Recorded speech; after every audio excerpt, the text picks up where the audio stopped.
একদম শুরুতে আমরা একটা অ্যানিমেশন দেখি, খেয়াল করে দেখো আমাদের এখানে পাশাপাশি দুই ধরনের বস্তু দেওয়া আছে যাদের প্রথম তাপমাত্রা ছিল 25°C। তারপর আমরা 3.5 মিনিট পর্যন্ত সময় তাদেরকে গরম করলাম এবং তারপর দেখলাম কি প্রথম বস্তুটার তাপমাত্রা 34°C হয়েছে এবং দ্বিতীয় বস্তুর তাপমাত্রাটা 55°C হয়েছে। আরেকবার দেখো, একদম শুরুতে আমাদের 25°C ছিল এই দুটো পাত্রে রাখা বস্তুর তাপমাত্রা। তারপর আমরা একটা নির্দিষ্ট সময় ধরে তাদেরকে তাপ দিলাম, যেটা হচ্ছে 3.5 মিনিট। তাহলে প্রথম বস্তুটা যেটা তাপমাত্রা হয়েছে ফাইনাল তাপমাত্রা 34°C এবং দ্বিতীয় বস্তুটার ফাইনাল তাপমাত্রা হয়েছে 55°C। তার মানে এখানে বোঝা যাচ্ছে বস্তু দুটো যেহেতু ভিন্ন ক্যাটাগরির, তাদের ম্যাটেরিয়ালস যেহেতু ভিন্ন, তাই আমি সেম পরিমাণ সময় আমি যদি সেম পরিমাণ তাপশক্তি প্রয়োগ করি তারপরেও তাদের তাপমাত্রাটা কিন্তু সেম হবে না। তাপমাত্রার একটা নির্দিষ্ট লিমিটেশন থাকবে। মানে হচ্ছে কি যে প্রথম বস্তুটা হয়তো কম পরিমাণ গরম হয়েছে একই সময় এবং দ্বিতীয় বস্তুটা হয়তো বেশি পরিমাণ গরম হয়েছে। এই যে কোনো একটা বস্তু কতটুকু পরিমাণ গরম হবে বা ঠান্ডা হবে এই জিনিসটা নির্ভর করে ওই বস্তুটার বৈশিষ্ট্যের উপর। ওই বস্তুটা কী ধরনের ম্যাটেরিয়ালস দিয়ে তৈরি, ওই বস্তুটার মধ্যে থাকা অণু পরমাণুগুলো কীভাবে একে অপরের সাথে বন্ধন তৈরি করে ফেলেছে, সব কিছুর উপর ডিপেন্ড করে এই জিনিসগুলো। তাই আমরা বলতে পারি আমাদের এই মহাবিশ্বে প্রত্যেকটা বস্তুকে আমি যদি একই পরিমাণ তাপশক্তি দিই একই পরিমাণ সময় ধরে, তাহলে সবাই কিন্তু সেম পরিমাণ গরম হবে না। কেউ হয়তো বেশি পরিমাণ গরম হতে পারে, কেউ হয়তো খুব কম পরিমাণ গরম হতে পারে। তো এই সমস্ত বিষয় নিয়ে আমরা এখন জানবো যে প্রথম টপিকটা হচ্ছে তাপ ধারণ ক্ষমতা। তাহলে তাপ ধারণ ক্ষমতা বেসিক্যালি কীরকম খেয়াল করে দেখো, এখানে একটা নির্দিষ্ট পাত্রের মধ্যে আমরা আগুন প্রয়োগ করছি, আগুন মানে হচ্ছে তাপশক্তি প্রয়োগ করছি এবং এখানে পাত্রের ভিতরে তুমি দেখতে পাচ্ছ অনেকগুলো আইস বা বরফ আছে। তো তাপ ধারণ ক্ষমতা বিষয়টা এরকম যে এখানে আমরা যদি পানি বা আইসের কথা বলি, তার একদম শুরুতে তাপমাত্রা ছিল আমি ধরে নিলাম 0°C। তারপর আমি নির্দিষ্ট পরিমাণ হিট বা তাপশক্তি প্রয়োগ করেছি, তারপরে এই তাপমাত্রাটা জাস্ট 1 ডিগ্রি বেড়ে গেল। দ্যাট মিনস এটা বেড়ে হলো 1°C। তাহলে যে পরিমাণ তাপ প্রয়োগ করাতে আমাদের এই বরফের তাপমাত্রা 1°C বেড়ে গেছে, সেটাই হচ্ছে ওই বরফের তাপ ধারণ ক্ষমতা। এবং এই ক্ষেত্রে কিন্তু একটা জিনিস আমি তোমাদেরকে বলিনি, সেটা হচ্ছে এই বরফের ভর কত বা এম এর মানটা কত। তার মানে তুমি যে কোনো পরিমাণ বস্তু, সেটা হতে পারে 1 কেজি 2 কেজি 1 লিটার 2 লিটার যা খুশি হোক না কেন, তুমি যদি তাদের তাপমাত্রাটা 1°C বাড়াতে পারো, তাহলে তোমার যে পরিমাণ হিট লাগবে বা যে পরিমাণ তাপশক্তি লাগবে সেটাই হচ্ছে ওই বস্তুটার তাপ ধারণ ক্ষমতা বা হিট ক্যাপাসিটি। এবং এই হিট ক্যাপাসিটির আরেকটা ইংলিশ নাম আছে, সেটা হচ্ছে থার্মাল ক্যাপাসিটি। এখন খেয়াল করো, তোমরা জানো যে 273 ক্যালভিন যেটা, সেটাকে আমরা 0°C বলি। তো যদিও ওভাবে বলা হয় না, বেসিক্যালি মেইন হিসাবটা হচ্ছে 273.16 ক্যালভিন, বাট আমি তোমাদের সুবিধার জন্য ফ্র্যাকশন ভ্যালুটা লিখলাম না। এখন তুমি দেখো তো, আমরা যখন 274 ক্যালভিনের কথা বলবো সেটা কিন্তু আবার 1°C বা 1°C হবে। তার মানে আমরা এখানে 1 কেলভিন পরিমাণ তাপমাত্রা যদি কখনো বাড়াই, সেটাও আসলে আমাদেরকে 1°C তাপমাত্রা বাড়ানোকে নির্দেশ করবে। তাহলে আমরা একটু অন্যভাবে বলতে পারি, যদি যে কোনো একটা ভরের বস্তুর তাপমাত্রা আমরা 1 কেলভিন পর্যন্ত বাড়াতে পারি, তাহলে যে পরিমাণ তাপের প্রয়োজন হবে বা হিটের প্রয়োজন হবে সেটাই হচ্ছে বস্তুর তাপ ধারণ ক্ষমতা। অথবা বলতে পারি কোন একটা বস্তুর তাপমাত্রা 1°C বাড়াতে যে পরিমাণ তাপ বা হিটের প্রয়োজন হবে সেটাই হচ্ছে বস্তুর তাপ ধারণ ক্ষমতা। তার মানে তুমি দুইভাবে এটার ডেফিনেশন করতে পারো, 1 কেলভিন ইউজ করেও করতে পারো অথবা 1°C ইউজ করেও করতে পারো। এবং এই তাপ ধারণ ক্ষমতার দুইটা ভিন্ন ইউনিট আছে, একটা হচ্ছে এসআই ইউনিট। আমি যদি ইউনিট বা এককের কথা বলি, তাহলে আমরা প্রথমে বলবো হচ্ছে এসআই ইউনিট। এসআই ইউনিট হিসেবে সেটাকে বলা হয় জুল পার ক্যালভিন, এটা হচ্ছে তাপ ধারণ ক্ষমতার একক। এবং আরেকটা ইউনিট আছে যেটা এসআই ইউনিট না, সেটা হচ্ছে ক্যালোরি লেখা হয় জুলের বদলে, আর ক্যালভিনের বদলে লেখা হয় °C ইনভার্স 1। তো আমি ব্র্যাকেট দিয়েছি জাস্ট পৃথক করার জন্য, এটা আর কোনো কিছু না। যেহেতু °C লিখতে হলে একটা ডিগ্রি সাইন দিতে হবে, এই জন্য আমি ব্র্যাকেট দিয়েছি। তার মানে আমাদের এই দুটো ইউনিট আসলে দরকার হয় তাপ ধারণ ক্ষমতা এটাকে প্রকাশ করার জন্য। যেমন আমি একটা তোমাকে সিম্পল এক্সাম্পল দিই, এটা হচ্ছে তুমি ধরে নাও কোনো একটা বস্তু আমাদের কাছে আছে, আমি ধরলাম বস্তুটার নাম হচ্ছে এ। আমি একটু দেখাই, এ হচ্ছে আমাদের একটা বস্তু। এখন আমি বললাম এই বস্তুটার তাপ ধারণ ক্ষমতা হচ্ছে 200 জুল পার ক্যালভিন। এভাবে আমরা লিখতে পারি জুল পার ক্যালভিন এটাকে। তো এই কথাটার মানে কি? মানে হচ্ছে তুমি যদি এই বস্তুটার তাপমাত্রা 1 কেলভিন বাড়াতে চাও, তাহলে তোমাকে 200 জুল পরিমাণ তাপশক্তি প্রয়োগ করতে হবে। অথবা আমি যদি বলি ওই বস্তুটার তাপ ধারণ ক্ষমতা হচ্ছে ধরো 300 ক্যালোরি পার ডিগ্রি সেন্টিগ্রেড, এর মানে হচ্ছে তুমি যদি ওই বস্তুটার তাপমাত্রা 1 ডিগ্রি সেন্টিগ্রেড বাড়াতে চাও তাহলে তোমাকে 300 ক্যালোরি তাপশক্তি প্রয়োগ করতে হবে ওই বস্তুটার উপর। তার মানে কোনো একটা যে কোনো ভরের বস্তুর তাপমাত্রা আমি যদি 1 ডিগ্রি অথবা 1 কেলভিন পরিমাণ বাড়াতেই পারি তাহলে যে পরিমাণ তাপ লাগবে ওটাই হচ্ছে ওই বস্তুটা তাপ ধারণ ক্ষমতা বা হিট ক্যাপাসিটি বা থার্মাল ক্যাপাসিটি। এবং এই তাপ ধারণ ক্ষমতা এটাকে বড় হাতের সি দিয়ে প্রকাশ করা হয় এবং এটার সাথে কিছু ঝামেলাও আছে, সামনে আমরা দেখব যখন আমরা আপেক্ষিক তাপ নিয়ে পড়বো, তো সেখানেও কিন্তু সি এর একটা বিষয় থাকবে। তো ব্যাপার না, আমরা চলো পরবর্তী যে টপিকটা দেখবো সেটা হচ্ছে আমাদের আপেক্ষিক তাপ। এবং এখানে আমি তোমাদেরকে আরও একটা অ্যানিমেশন দেখাবো, সেটা হচ্ছে এটা।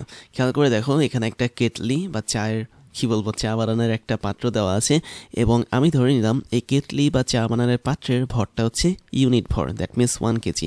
কেননা 1 কেজিকে আমরা একক ভর বলতে পারি, তাহলে এই ক্ষেত্রে এম হচ্ছে কি 1 কেজি। এখন আমরা যদি এই 1 কেজি পরিমাণ, 1 কেজি বলতে আমি এখানে 1 লিটার বলতে পারি, যেহেতু পাত্রের মধ্যে তরল পদার্থ আছে তাই আমরা এটাকে 1 লিটার বলতে পারি, সমস্যা নেই। বাট বেসিক্যালি কথাটা হচ্ছে কি আমাদের এখানে ভরটা হচ্ছে ইউনিট বা একক ভর। তো একক ভরের কোনো একটা বস্তুর তাপমাত্রা খেয়াল করে দেখো, আমি এখানে তাপ প্রয়োগ করেছি।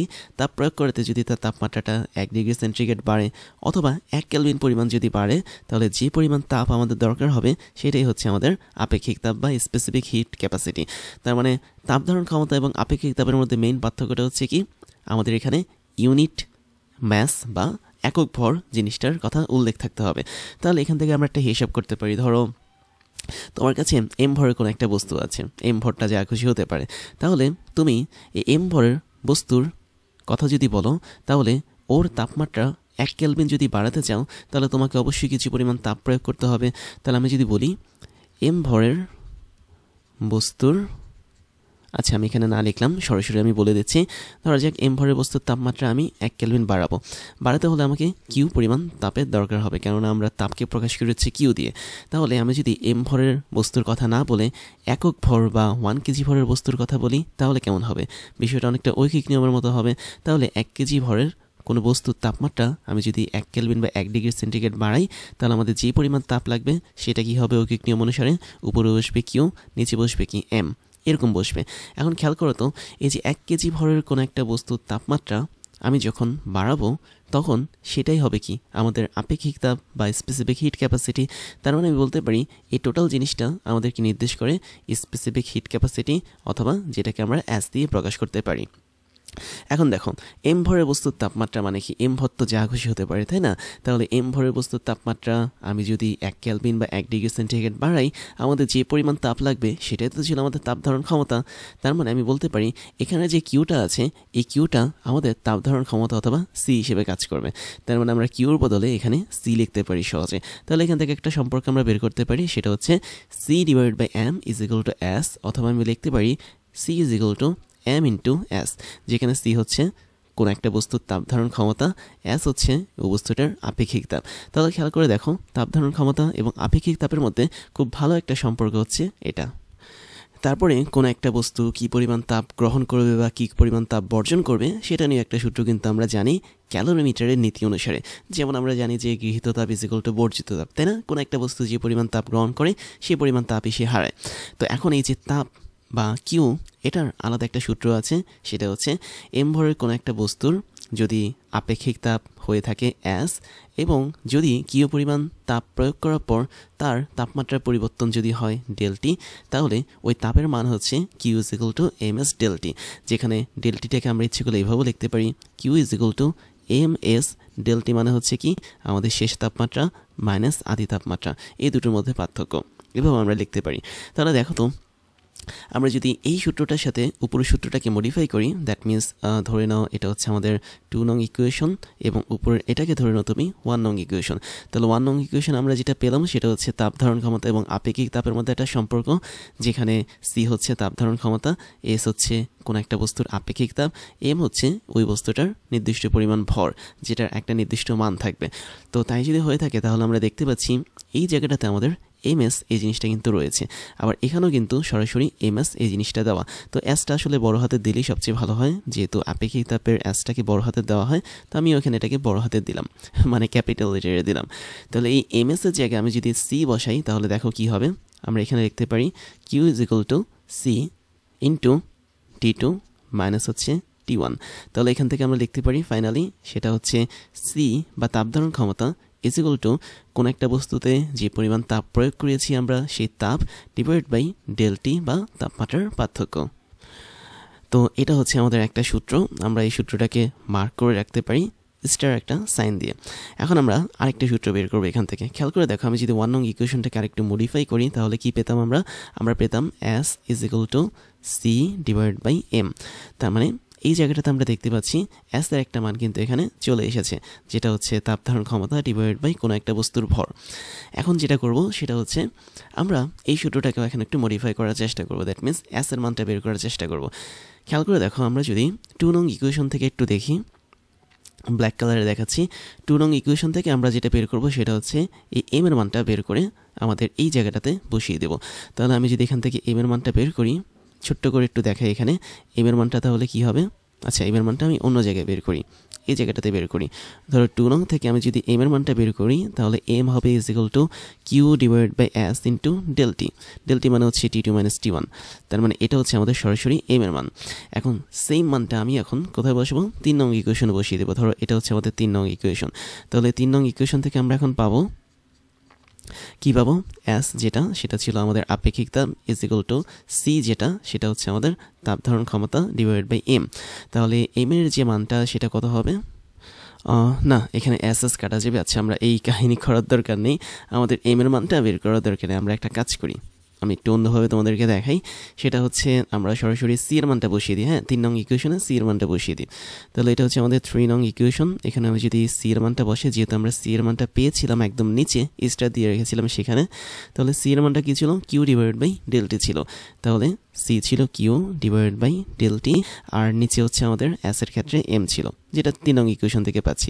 তার মানে এখানে আলটিমেটলি আমরা এস এর যে মানটা পাচ্ছি সেটা হচ্ছে Q divide by del T into M, অথবা এম ইন্টু ডেল টি, এভাবে আমরা এটাকে লিখতে পারি। তাহলে দেখো এখানে আমরা তাপ ধারণ ক্ষমতার জন্য একটা সূত্র পেয়েছি, সেটাকে স্টার দিয়ে রেখেছি, এবং আপেক্ষিক তাপের জন্য কিন্তু আমরা আরেকটা সূত্র এখানে পেয়েছি, সেটাকে আমি স্টার দিয়ে রাখলাম। তাহলে তোমাকে মনে রাখতে হবে S is equal to Q divide by M into del T, এবং C is equal to Q divide by del T. তাহলে এখানে পার্থক্যটা কোন জায়গায়, পার্থক্যটা হচ্ছে আমরা যখন আপেক্ষিক তাপের সূত্রটা পড়ব তখন এখানে ছোট্ট করে আমাদের একটা এম বা বস্তুর ভর চলে আসবে, আর যখন আমরা তাপ ধারণ ক্ষমতা নিয়ে সূত্র কাজে লাগাবো সেখানে কিন্তু কোনো এম এর চিহ্ন আসবে না, বা বলা যায় এম এর যে সূত্রটা সেটা কিন্তু এখানে আসবে না। এবার আমরা আমাদের এই হিসাব নিকাশটাকে আরেকটু অ্যাডভান্স লেভেলে নিয়ে যাই, সেটা হচ্ছে কীরকম, খেয়াল করে দেখো, আমরা কিন্তু এখানে একটা সূত্র পড়েছিলাম যেটা ছিল Q is equal to M into S into del T, তাই না? এটা হচ্ছে যে কোনো একটা বস্তুতে যদি আমি কিউ পরিমাণ তাপ প্রয়োগ করি তাহলে ওই বস্তুটার ভর যদি হয় এম, এবং ওই বস্তু যদি আপেক্ষিক তাপ হয় এস, এবং সেক্ষেত্রে ওই বস্তুটার তাপমাত্রা পরিবর্তন হবে ডেল টি। এখন আমি যদি এটাকে একটু মডিফাই করি, বললাম হচ্ছে আমি খুবই কম পরিমাণ বা খুবই সামান্য পরিমাণ একটা তাপ প্রয়োগ করলাম, যেটা হচ্ছে ডিকিউ ওই বস্তুটার মধ্যে, অ্যাম্বরের বস্তুটার মধ্যে। তাহলে ডিকিউ পরিমাণ তাপ যদি আমি প্রয়োগ করি, অবশ্যই ওই বস্তুতে তাপমাত্রার যে পার্থক্য সেটাও হবে কি, খুবই অল্প পরিমাণ, যেটাকে আমি ডিটি লিখতে পারি। তার মানে ডিকিউ যখন ছোট হচ্ছে, ডিটি কি হচ্ছে, অনেক ছোট হচ্ছে।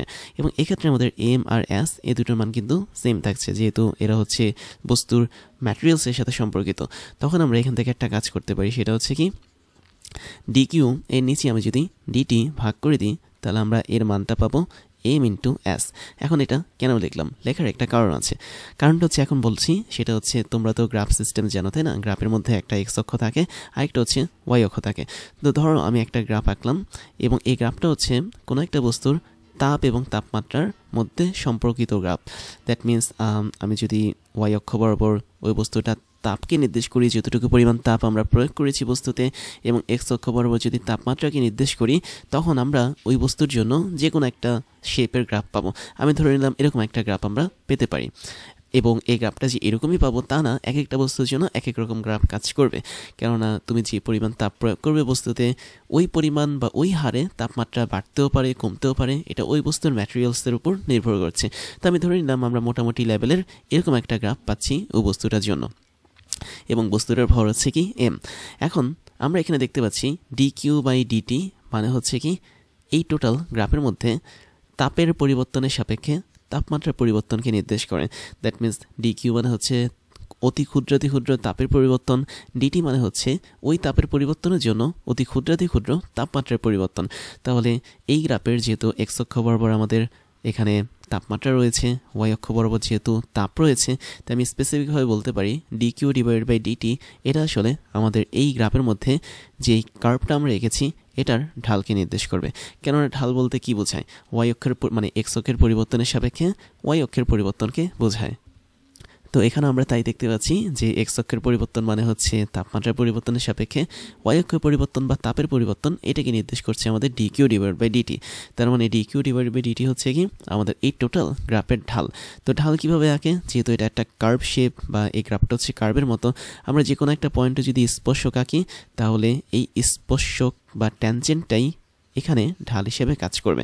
দ্যাট মিনস এই স্পর্শক বা ট্যানজেন্টটা আমাদের ধনাত্মক এক্স অক্ষের সাপেক্ষে যে কোণ তৈরি করবে সেই কোণের ট্যানজেন্টটাই হচ্ছে কি আমাদের ঢাল।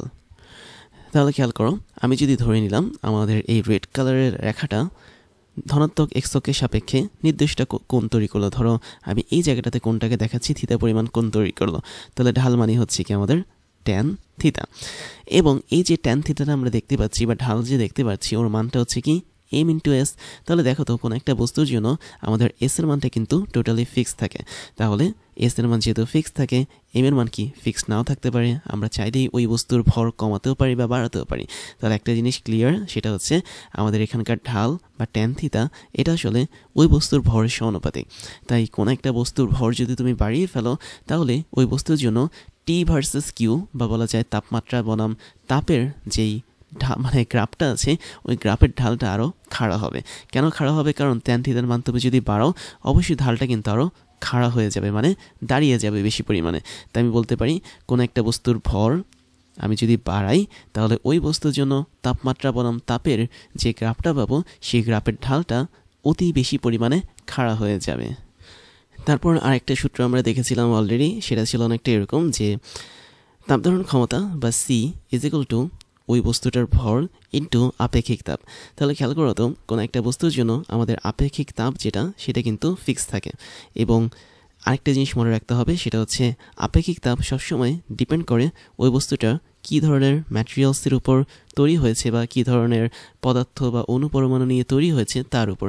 যেমন আমি যদি বলি অ্যালুমিনিয়ামের জন্য তার আপেক্ষিক তাপ একরকম, পানির জন্য আপেক্ষিক তাপ আরেক রকম, বরফের জন্য আপেক্ষিক তাপ আরেক রকম, যেহেতু পানি এবং বরফের মধ্যে কিছু গঠনগত বৈশিষ্ট্যের পার্থক্য রয়েছে। আবার আমি যদি বলি কপার, ওর জন্য আপেক্ষিক তাপ আরেক রকম। তার মানে আপেক্ষিক তাপ বা স্পেসিফিক হিট ক্যাপাসিটিটা নির্ভর করে কোনো একটা বস্তু কী টাইপের ম্যাটেরিয়াল নিয়ে তৈরি, কী ধরনের অনুপরমাণু নিয়ে তৈরি, সম্পূর্ণ তার উপরে। যেহেতু আমাদের আপেক্ষিক তাপটা টোটালি ফিক্সড বা হচ্ছে স্থির, তাই আমি বলতে পারি অ্যাসটাকে যদি আমি ধ্রুবক ধরি তাহলে আমাদের পরের সম্পর্করণ একটি এরকম হবে, সেটা হচ্ছে সি সমানুপাতিক এম। তার মানে এম হচ্ছে বস্তুর ভর, সি হচ্ছে তাপ ধারণ ক্ষমতা। তাহলে এখানে স্পষ্ট আমরা দেখতে পাচ্ছি তাপ ধারণ ক্ষমতা যেটা সেটা নির্ভর করে বস্তুর ভরের উপর, এবং আপেক্ষিক তাপ যেটা সেটা বস্তুর ম্যাটেরিয়ালসটা কী নিয়ে তৈরি সেটার উপর ডিপেন্ড করে। তাহলে এটা এখন থেকে মনে রাখবে যে তাপ ধারণ ক্ষমতা মানেই হচ্ছে বস্তুর ভর বা এম এর উপর নির্ভর করে। তুমি যদি কোনো একটা বস্তুর ভর বা এম বাড়িয়ে দাও তাহলে তার তাপ ধারণ ক্ষমতাটা হচ্ছে বেড়ে যাবে, আর যদি এম এর মানটা কমিয়ে দাও তাহলে তাপ ধারণ ক্ষমতার মানটা কমে যাবে। বাট এই ভরের উপর কিন্তু আপেক্ষিক তাপ কোনোভাবেই নির্ভর করে না। তুমি 100 কেজি ভরের কোনো একটা বস্তুর আপেক্ষিক তাপ যা পাবে 1 কেজি ভরের বস্তুর আপেক্ষিক তাপ সেম পাবে। তার মানে তুমি যদি এখানে পানির কথা ধরো তাহলে পানির জন্য আপেক্ষিক তাপের মান হচ্ছে 4200, আইস বা বরফের জন্য মোটামুটি 2100। তো এই যে আমরা 4200 2100 লিখেছি এগুলো কিন্তু সবসময় ফিক্স থাকে, তুমি যে পরিমাণ পানি বা বরফ নাও না কেন। আর আরেকটা বিষয় হচ্ছে কি আমাদের এই আপেক্ষিক তাপের কিন্তু একটা ইউনিট আছে যেটা আমি এখন পর্যন্ত তোমাদেরকে বলিনি। ইউনিটটা হচ্ছে এরকম, জুল পার কেজি পার ক্যালভিন। এটা হচ্ছে আমাদের একটা ইউনিট, এবং তুমি ইচ্ছা করলে এই ইউনিটটাকে চেঞ্জ করে অন্যভাবেও লিখতে পারো। সেটা হচ্ছে তুমি জুলের বদলে লিখতে পারো ক্যালোরি, কেজি যা আছে তাই লিখতে পারো, এবং ক্যালভিন ইনভার্স 1-এর বদলে ডিগ্রি সেলসিয়াস ইনভার্স 1ও লিখতে পারো। তো দুই ধরনের ইউনিট ইউজ করতে পারো, বাট সবচেয়ে বেশি ইউজ করা হয় এটা। তার মানে পানির যে আপেক্ষিক তাপ বলেছি 4200, এটা লেখার পর আমরা জুল পার কেজি পার ক্যালভিন লিখবো, এবং আইসের পরও সেম জিনিস লিখবো, জুল পার কেজি পার ক্যালভিন লিখবো। তো এই হচ্ছে আমাদের মেইন কাহিনী। এবার তোমাদেরকে আরেকটা ছোট্ট জিনিস ক্লিয়ার করে দিই, সেটা হচ্ছে ধরো তোমাদের কাছে M1 ভর এবং M2 ভরের দুটো বস্তু আছে, এবং এই দুটো বস্তু হচ্ছে একই ম্যাটেরিয়াল। দ্যাট মিনস তুমি ধরে নাও M1 এবং M2 ভরের তোমাদের কাছে কপার আছে। এখন যদি আমি বলি M1 এটা হচ্ছে M2 এর চেয়ে বেশি, তাহলে অবশ্যই আমি বলতে পারবো M1 ভরের কপারের জন্য যেই আপেক্ষিক তাপটা আমরা পাবো যেটা হচ্ছে C1, এবং M2 ভরের বস্তুর জন্য যেই আপেক্ষিক তাপ না, এটা আসলে তাপ ধারণ ক্ষমতা, সি হচ্ছে আমাদের তাপ ধারণ ক্ষমতা, তো যে তাপ ধারণ ক্ষমতা আমরা পাবো C2 সেটা অবশ্যই বেশি হবে, কারণ আমরা অলরেডি দেখেছিলাম যে তাপ ধারণ ক্ষমতা এবং বস্তুর ভর একে অপরের সমানুপাতিক। তাই মনে রাখবে, যদি সেম ম্যাটেরিয়ালের দুটো ভিন্ন ভরের বস্তু তোমার কাছে থেকে থাকে, তাহলে যেই ভরের বস্তুটা মানে যে বস্তুটার ভর সবচেয়ে বেশি হবে তার তাপ ধারণ ক্ষমতা বেশি হবে, আর যেই বস্তুটার ভর তোমার কাছে কম মনে হবে সেটার তাপ ধারণ ক্ষমতা অবশ্যই কম হবে। তারপর আমরা অনেক ধরনের আপেক্ষিক তাপ পড়ব। প্রথমটা হচ্ছে আমাদের সমায়তন প্রক্রিয়া আপেক্ষিক তাপ, তারপর এটা হচ্ছে আমাদের সমচাপ প্রক্রিয়া আপেক্ষিক তাপ। তো আপেক্ষিক তাপ বিষয়টা তো আমরা মোটামুটি জানলাম যে একক ভরের কোনো একটা বস্তুর তাপমাত্রা 1 কেলভিন বা 1 ডিগ্রি সেন্টিগ্রেড বাড়াতে যে পরিমাণ তাপের প্রয়োজন হয় সেটা হচ্ছে ওই বস্তুটার বা ওই পদার্থটার আপেক্ষিক তাপ। তো আমরা এখন যদি সমায়তনের কথা বলি তাহলে বিষয়টা কীরকম। সমায়তন মানে হচ্ছে কি আয়তনটা স্থির থাকবে, দ্যাট মিনস ডেল ভি যেটা, এটা মানটা শূন্য থাকবে। ডেল ভি মানে হচ্ছে আয়তনের পরিবর্তন, যেটা আমাদেরকে ইনিশিয়াল এবং ফাইনাল আয়তনের যে ডিফারেন্সটা সেটা নির্দেশ করে। দ্যাট মিনস ফাইনাল আয়তন যদি হয় আমাদের ভিএফ এবং আদি আয়তন বা ইনিশিয়াল আয়তন যদি হয় ভিআই, এটাই হচ্ছে আমাদের 0 হবে এই কন্ডিশনে। তো সমায়তন প্রক্রিয়া আমি যদি আপেক্ষিক তাপের ডেফিনেশনটা দিই, সেটা হচ্ছে একদম সেম ডেফিনেশন যেটা আমরা একটু আগে বলেছিলাম আপেক্ষিক তাপের। জাস্ট একদম শুরুতে আমরা বলবো কি যে সমায়তনে থাকতে হবে প্রক্রিয়াটা। তাহলে কোনো একটা গ্যাস এটার আয়তন যদি চেঞ্জ না হয় বা সমায়তন অবস্থায় যদি থাকে, তাহলে ওই গ্যাসের একক ভরের কোনো একটা উপাদান বা বলা যায় একক ভর পরিমাণের তাপমাত্রা 1 ডিগ্রি বা 1 কেলভিন বাড়াতে যে পরিমাণ তাপের প্রয়োজন হবে ওটাই হচ্ছে সমায়তন প্রক্রিয়া আপেক্ষিক তাপ। এবং এক্ষেত্রে আমরা যে একক ভরটা নিয়ে থাকি সেটা হচ্ছে মোটামুটি 1 গ্রাম পরিমাণ ভরটা নিয়ে থাকি। তাহলে 1 গ্রাম পরিমাণ তুমি যদি গ্যাসের কথা বলো, আমি এখানে গ্যাস নিয়ে কথা বলবো যেহেতু আমাদের তাপগতিবিদ্যায় প্রায় বেশিরভাগ কাজই হচ্ছে গ্যাস নিয়ে, তাহলে 1 গ্রাম পরিমাণ গ্যাসের তাপমাত্রা তুমি যদি 1 ডিগ্রি সেন্টিগ্রেড অথবা 1 কেলভিন পরিমাণ বাড়াতে পারো, তাহলে যে পরিমাণ তাপের দরকার হবে সেটাকে বলা হচ্ছে সমায়তন প্রক্রিয়া আপেক্ষিক তাপ। এবং এই সমায়তন প্রক্রিয়া আপেক্ষিক তাপটাকে প্রকাশ করা হয় S ইন্টু ভি এটা দিয়ে, মানে এস ভি এটা দিয়ে। তাহলে এস ভি যদি আমি লিখি তাহলে এর মানটা কী হবে, আমরা জানি আপেক্ষিক তাপের একটা সূত্র ছিল, সুন্দর একটা সূত্র, উপরে ছিল হচ্ছে আমাদের তাপ কিউ, নিচে ছিল বস্তুর ভর ইন্টু ডেলটি। তাহলে এটাই হচ্ছে কি আমাদের এখানে সূত্র, যেখানে এমটা হচ্ছে কি বস্তুর ভর নির্দেশ করে, ডেলটি হচ্ছে তাপমাত্রা পার্থক্য এবং কিউ হচ্ছে আমাদের অ্যাপ্লাই করা তাপ শক্তি। ঠিক একইভাবে আমি যদি সমচাপ প্রক্রিয়ায় আপেক্ষিক তাপের কথা বলি তাহলে অবশ্যই কন্ডিশনটা হচ্ছে কি চাপটা সমান থাকতে হবে, দ্যাট মিনস ডেল পি এর মানটা শূন্য থাকতে হবে বা চাপের পার্থক্যটা শূন্য থাকতে হবে। চাপের পার্থক্য মানে হচ্ছে ফাইনাল চাপ মাইনাস হচ্ছে ইনিশিয়াল চাপ, এটা শূন্য থাকতে হবে। তো এখন তাই যদি হয় তাহলে আমাদের এখানে সেম কাহিনী, সেম কন্ডিশন, দ্যাট মিনস আমরা এখানেও 1 গ্রাম পরিমাণ গ্যাস নিব। দ্যাট মিনস আমি যদি একটু লিখি 1 গ্রাম পরিমাণ আমি এখানে গ্যাস নিলাম এবং এই গ্যাসের তাপমাত্রা আমি 1 ডিগ্রি সেন্টিগ্রেড বাড়ালাম অথবা 1 কেলভিন পরিমাণ বাড়ালাম। তাহলে আমরা যে পরিমাণ তাপ শক্তি পাচ্ছি এখান থেকে বাড়ানোর জন্য সেটাই হচ্ছে আমাদের সমচাপ প্রক্রিয়ায় আপেক্ষিক তাপ। এবং এটার জন্য আমাদের সূত্রটা খুবই একই রকম, মানে সেম সূত্র, এবং এটাকে প্রকাশ করা হয় এসপি দিয়ে। এসপি মানে হচ্ছে প্রেশারের জন্য পি ইজ ইকুয়াল টু, আমরা আগের মতোই সূত্রটা লিখব, কিউ পরিমাণ তাপশক্তি প্রয়োগ করেছি এম ভরের কোনো একটা বস্তুর উপর তাপমাত্রার পার্থক্য তৈরি করেছি ডেলটি। তো এটাই হচ্ছে আমাদের সূত্র। তাহলে এখানে খেয়াল করে দেখো, জাস্ট কন্ডিশনটা ভিন্ন বাট সূত্রটা সেম, সব কনসেপ্ট হচ্ছে সেম। তারপরে যেটা ইন্টারেস্টিং পার্ট সেটা হচ্ছে আমাদের সমষ্ণ প্রক্রিয়ায় আপেক্ষিক তাপ, এটাও একটা আলাদা জিনিস। সমষ্ণ প্রক্রিয়াটা মানে কি? সমষ্ণ প্রক্রিয়া মানে হচ্ছে ডেলটি ইজ ইকুয়াল টু শূন্য থাকবে।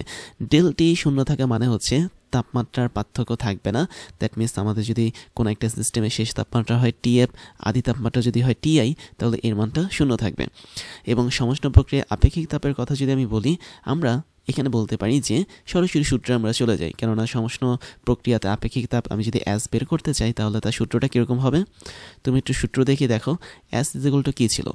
নর্মালি আপেক্ষিক তাপের সূত্র ছিল হচ্ছে অ্যাপ্লাই করা তাপ, যে পরিমাণ তাপশক্তি আমি অ্যাপ্লাই করেছি ডিভাইডেড বাই এম ভরের বস্তুর উপর অ্যাপ্লাই করেছি ইন্টু ডেলটি, তাই না? ডেলটি মানে হচ্ছে তাপমাত্রা পার্থক্য। তাহলে একটু খেয়াল করে দেখো তো আমাদের এখানে সমষ্ণ প্রক্রিয়া কিন্তু ডেলটির মানটা সরাসরি শূন্য হয়ে গেছে, তার মানে Q divided by M into 0। এটা যদি আমি করি তাহলে দেখতে পাচ্ছ আমরা কোনো একটা কিছুকে শূন্য ধারা কিন্তু ভাগ করতে পারি না, সেটা আমাদের ম্যাথ এরর আসে ক্যালকুলেটারে। বাট আমরা ম্যাথমেটিক্যালি যেটাকে ধরে থাকি সেটা হচ্ছে জিরো দ্বারা কোনো কিছুকে ভাগ করলে মোটামুটি ইনফিনিটির মতো একটা মানকে আমরা ধরে থাকি, যদিও এটা সত্যি না, বাস্তব না, কেননা কোনো কিছুকে জিরো দ্বারা ভাগ করা যায় না, দ্যাট মিনস এটা আনডিফাইন্ড বা ম্যাথ এরর হয়। তারপরও আমরা ফিজিক্সের সাথে বা তর্কের খাতিরে ধরে নিই যে জিরো দ্বারা কোনো একটা কিছুকে ভাগ করলে ওটার মান এতটাই বিশাল হয় যে ওকে আমরা ইনফিনিটি দিয়ে প্রকাশ করতে পারি।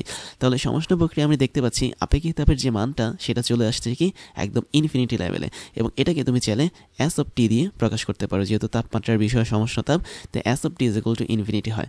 তাহলে এখান থেকে তোমরা কনফার্ম হলে যে সমষ্ণ প্রক্রিয়া যে আপেক্ষিক তাপটা হয় সেটা আসলে ইনফিনিটি মানের হয় বা অসীম মানের হয়, যেটাকে আমরা কল্পনা করতে পারি না।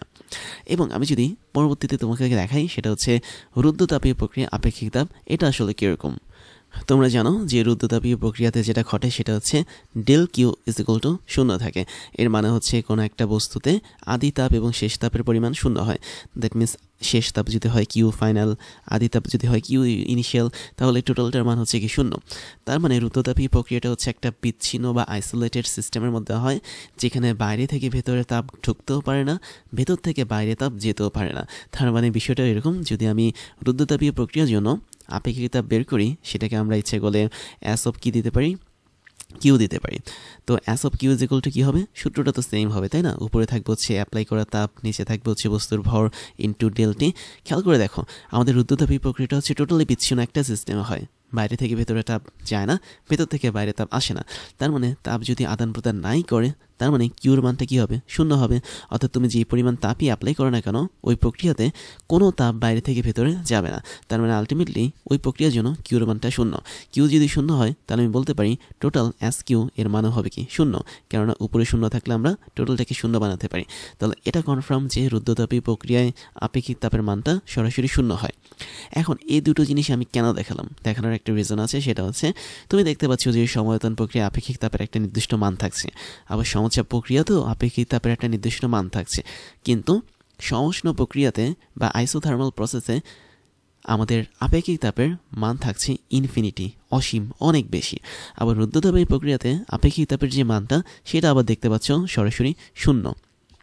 তাহলে এটা কি মিন করে, এটা মিন করে আমাদের যে আপেক্ষিক তাপ বা এস, ওর একটা সীমা আছে। আমি জাস্ট মাঝখানে লিখি ওর সীমাটা কীরকম, ও মানে এসের মানটা শূন্য থেকে শুরু করে ইনফিনিটি পর্যন্ত হতে পারে। তার মানে শূন্য smaller than or equal S, smaller than or equal infinity. এটা হচ্ছে আমাদের মেইন সম্পর্ক। তার মানে আপেক্ষিক তাপের কথা যদি আমি বলি কোনো একটা বস্তুর, ওই আপেক্ষিক তাপের মানটা শূন্য হতে পারে, বাট শূন্যর চেয়ে কম হবে না, শূন্যর চেয়ে বেশি হবে। আবার ইনফিনিটি হতে পারে, ইনফিনিটির চেয়ে কমও হতে পারে, ইনফিনিটির সমান হতে পারে, কিন্তু ইনফিনিটির চেয়ে বেশি হতে পারে কিনা এটা আমরা বলতে পারবো না, কেননা ইনফিনিটি নিজেই বেশি। তার মানে এই কথাটা বলা ঠিক একদম অবাস্তব জিনিস। তাহলে তোমাকে বুঝতে হবে যে জিরো এবং ইনফিনিটি এই দুটো মান সহ এদের মাঝে যতগুলো মান আছে সবগুলো মানের মধ্যে আমাদের এসের রাজত্ব আছে বা আপেক্ষিক তাপের রাজত্ব আছে।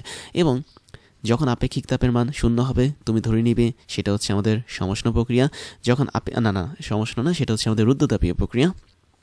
এবং যখন আমাদের আপেক্ষিক তাপের মানটা ইনফিনিটি হবে তখন তুমি বুঝে নিবে সেটা হচ্ছে সমষ্ণ প্রক্রিয়া। আর এদের মাঝখানে যদি কোনো মান হয় তাহলে বুঝে নিবে আমাদের এই আপেক্ষিক তাপটা হচ্ছে হয় সমায়তন প্রক্রিয়ার আপেক্ষিক তাপ অথবা সমচাপ প্রক্রিয়ার আপেক্ষিক তাপ।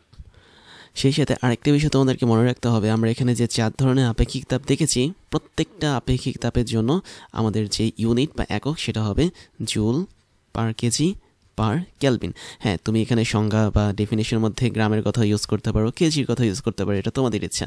বাট আলটিমেটলি প্রত্যেকটার জন্য যে ইউনিট বা একক সেটা হচ্ছে joule per KG per kelvin. এরপরে খুব ইন্টারেস্টিং আরও এক ধরনের আপেক্ষিক তাপ দেখব, যেটাকে বলা হয় মোলার আপেক্ষিক তাপ বা মোলার স্পেসিফিক হিট। তো সেক্ষেত্রে আমরা যেটা বলে থাকি সেটা হচ্ছে, এখানে বিষয়টা খুবই সোজা। বিষয়টা হচ্ছে এরকম যে আমি তোমাদেরকে একটা এক্সাম্পল দেখাই। এক্সাম্পলটা হচ্ছে অনেকটা এরকম যে তোমার কাছে 1 গ্রাম পরিমাণ অক্সিজেন আছে, এবং তুমি যদি 1 গ্রাম পরিমাণ অক্সিজেনের তাপমাত্রা 1 কেলভিন অথবা 1 ডিগ্রি সেন্টিগ্রেড যদি বাড়াতে পারো, তাহলে তোমার যে পরিমাণ তাপের বা হিটের প্রয়োজন হবে সেটাই হচ্ছে আমাদের ওই অক্সিজেনের আপেক্ষিক তাপ। এটা আমরা সবাই জানি, আপেক্ষিক তাপ মানে হচ্ছে এস বা স্পেসিফিক হিট ক্যাপাসিটি।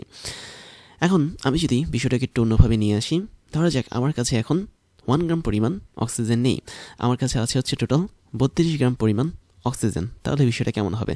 তোমরা জানো 32 গ্রাম পরিমাণ অক্সিজেন, এই কথার মানে হচ্ছে এই জায়গাটাতে আসলে 1 মোল পরিমাণ অক্সিজেন আছে। কেননা কোনো একটা পদার্থ, সেটা হতে পারে অণু বা পরমাণু, তো সেই যৌগিক বা মৌলিক পদার্থের যদি আণবিক ভর পরিমাণটাকে আমরা নিই, সেটাই হচ্ছে কি ওই পদার্থের 1 মোল পরিমাণ। তার মানে আমার কাছে 32 গ্রাম অক্সিজেন থাকা মানে আমার কাছে আসলে 1 মোল পরিমাণ অক্সিজেন আছে। তো তুমি যদি এই 32 গ্রাম অক্সিজেন অথবা 1 মোল পরিমাণ অক্সিজেনের তাপমাত্রা 1 কেলভিন অথবা 1 ডিগ্রি সেন্টিগ্রেড বাড়াও, তাহলে তোমার যে পরিমাণে হিট বা তাপের প্রয়োজন হবে, সেই হিট বা তাপটাই হচ্ছে আমাদের মোলার আপেক্ষিক তাপ, বা বলা যায় মোলার স্পেসিফিক হিট ক্যাপাসিটি। এবং এই মোলার আপেক্ষিক তাপটাকে বেসিক্যালি সি দিয়ে প্রকাশ করা হয়। হ্যাঁ, এখানে আমি ঝামেলাটার কথা তোমাদেরকে আগেই বলেছিলাম যে তাপ ধারণ ক্ষমতাকেও সি দিয়ে আমরা প্রকাশ করি, আবার মোলার আপেক্ষিক তাপ যেটা, এটাকেও কিন্তু আমরা সি দিয়ে প্রকাশ করি। বাট এটা একা একা সি দিয়ে প্রকাশ করা হয় না, কিছু ক্ষেত্রে এখানে সি ভি দেওয়া হয়, কিছু ক্ষেত্রে এখানে সিপি দেওয়া হয়। বাট তোমাদের বোঝার সুবিধার জন্য আমি এটাকে জাস্ট সি প্রাইম দিয়ে রাখলাম, যাতে তোমরা একটু ধরতে পারো তাপ ধারণ ক্ষমতা হচ্ছে সি, আর মোলার আপেক্ষিক তাপটা হচ্ছে আমাদের সি প্রাইম। তাহলে বিষয়টা হচ্ছে কোনো একটা বস্তুর 1 মোল পরিমাণ, এটার তাপমাত্রা যদি আমি 1 কেলভিন অথবা 1 ডিগ্রি সেন্টিগ্রেড বাড়াতে পারি, যেই পরিমাণ তাপের আমাদের প্রয়োজন হবে, সেটাই হচ্ছে আমাদের মোলার আপেক্ষিক তাপ। এখন আমরা আপেক্ষিক তাপের কিন্তু একটা সূত্র অলরেডি জেনেছি। সূত্রটা কীরকম ছিল?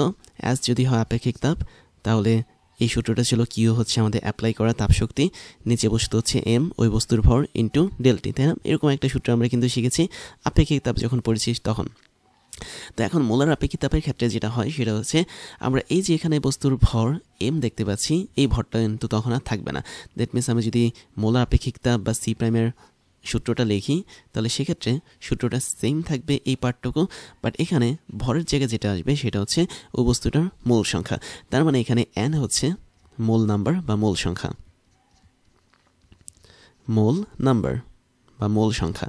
তাহলে কোনো একটা বস্তুর নির্দিষ্ট পরিমাণ মোল সংখ্যা নিয়ে আমরা যদি তার তাপমাত্রাটা 1 কেলভিন বা 1 ডিগ্রি সেন্টিগ্রেড বাড়াতে চাই, তাহলে যেই পরিমাণ তাপ আমাদের লাগবে সেটাই হচ্ছে মোলার আপেক্ষিক তাপ। এখন তোমরা নর্মালি যখন আপেক্ষিক তাপ পড়েছো, সেখানে কিন্তু তোমরা 4টা আপেক্ষিক তাপ দেখেছো। যেমন আমরা আগের স্লাইডে দেখতে পাচ্ছি আমাদের এখানে টোটাল 4 ধরনের আপেক্ষিক তাপ আছে। ঠিক একইভাবে আমাদের মোলার আপেক্ষিক তাপের মধ্যেও কিন্তু এরকম অনেকগুলো প্রকারভেদ আছে। তার মধ্যে অনেকগুলোর মধ্যে আমি জাস্ট দুটো তোমাদেরকে দেখাবো। ফার্স্টেরটা হচ্ছে খুবই সহজ, স্থির চাপে মোলার আপেক্ষিক তাপ। সেকেন্ডটা আরও সহজ, সেটা হচ্ছে স্থির আয়তনে মোলার আপেক্ষিক তাপ। আমরা কিন্তু নর্মালি স্থির চাপ এবং স্থির আয়তনে আপেক্ষিক তাপ দেখেছি। এখন যেটা দেখবো সেটা হচ্ছে মোলার আপেক্ষিক তাপ। তাহলে দেখো আমাদের এখানে ডেফিনেশনটা একই রকম। স্থির চাপ মানে হচ্ছে কি, অবশ্যই ডেলপি যেটা, ওর মানটা 0 থাকবে। ডেলপি মানে হচ্ছে আমাদের শেষ চাপ মাইনাস হচ্ছে আদি চাপ, এর পার্থক্যটা অবশ্যই 0 থাকবে। তাই যদি হয়ে থাকে, তাহলে চাপ স্থির রেখে আমি যদি 1 মোল পরিমাণ কোনো একটা গ্যাসের তাপমাত্রা 1 কেলভিন অথবা 1 ডিগ্রি সেন্টিগ্রেড বাড়াতে পারি, তাহলে আমাদের যেই তাপের প্রয়োজন হবে সেই তাপটাই হচ্ছে কি আমাদের স্থির চাপে মোলার আপেক্ষিক তাপ। তার মানে আমরা কিন্তু এখানে তাপমাত্রা নিয়ে কথা বলছি না, সব কিছু তাপ নিয়ে কথা বলছি। এবং এই যে স্থির চাপে মোলার আপেক্ষিক তাপ, এটাকে আমরা প্রকাশ করে থাকি সিপি দিয়ে। তাহলে এটা তোমাদেরকে এখন মনে রাখতে হবে। আবার আমি যদি স্থির আয়তনের কথা বলি, তাহলে কন্ডিশনটা সেম। স্থির আয়তনের জন্য আমরা জানি যে ডেল ভির মানটা হচ্ছে 0। দ্যাট মিনস আমাদের শেষ আয়তন মাইনাস আদি আয়তন, এতটুকুর মানটা হচ্ছে আমাদের 0 হবে। তাই যদি হয়, তাহলে আয়তন স্থির রেখে আমি যদি 1 মোল পরিমাণ কোনো একটা গ্যাসের তাপমাত্রা 1 কেলভিন অথবা 1 ডিগ্রি সেন্টিগ্রেড বাড়াতে পারি, তাহলে আমাদের যেতটুকু পরিমাণ হিট বা তাপের দরকার হবে বা তাপ শক্তির দরকার হবে, সেটাই হচ্ছে আমাদের স্থির আয়তনে মোলার আপেক্ষিক তাপ।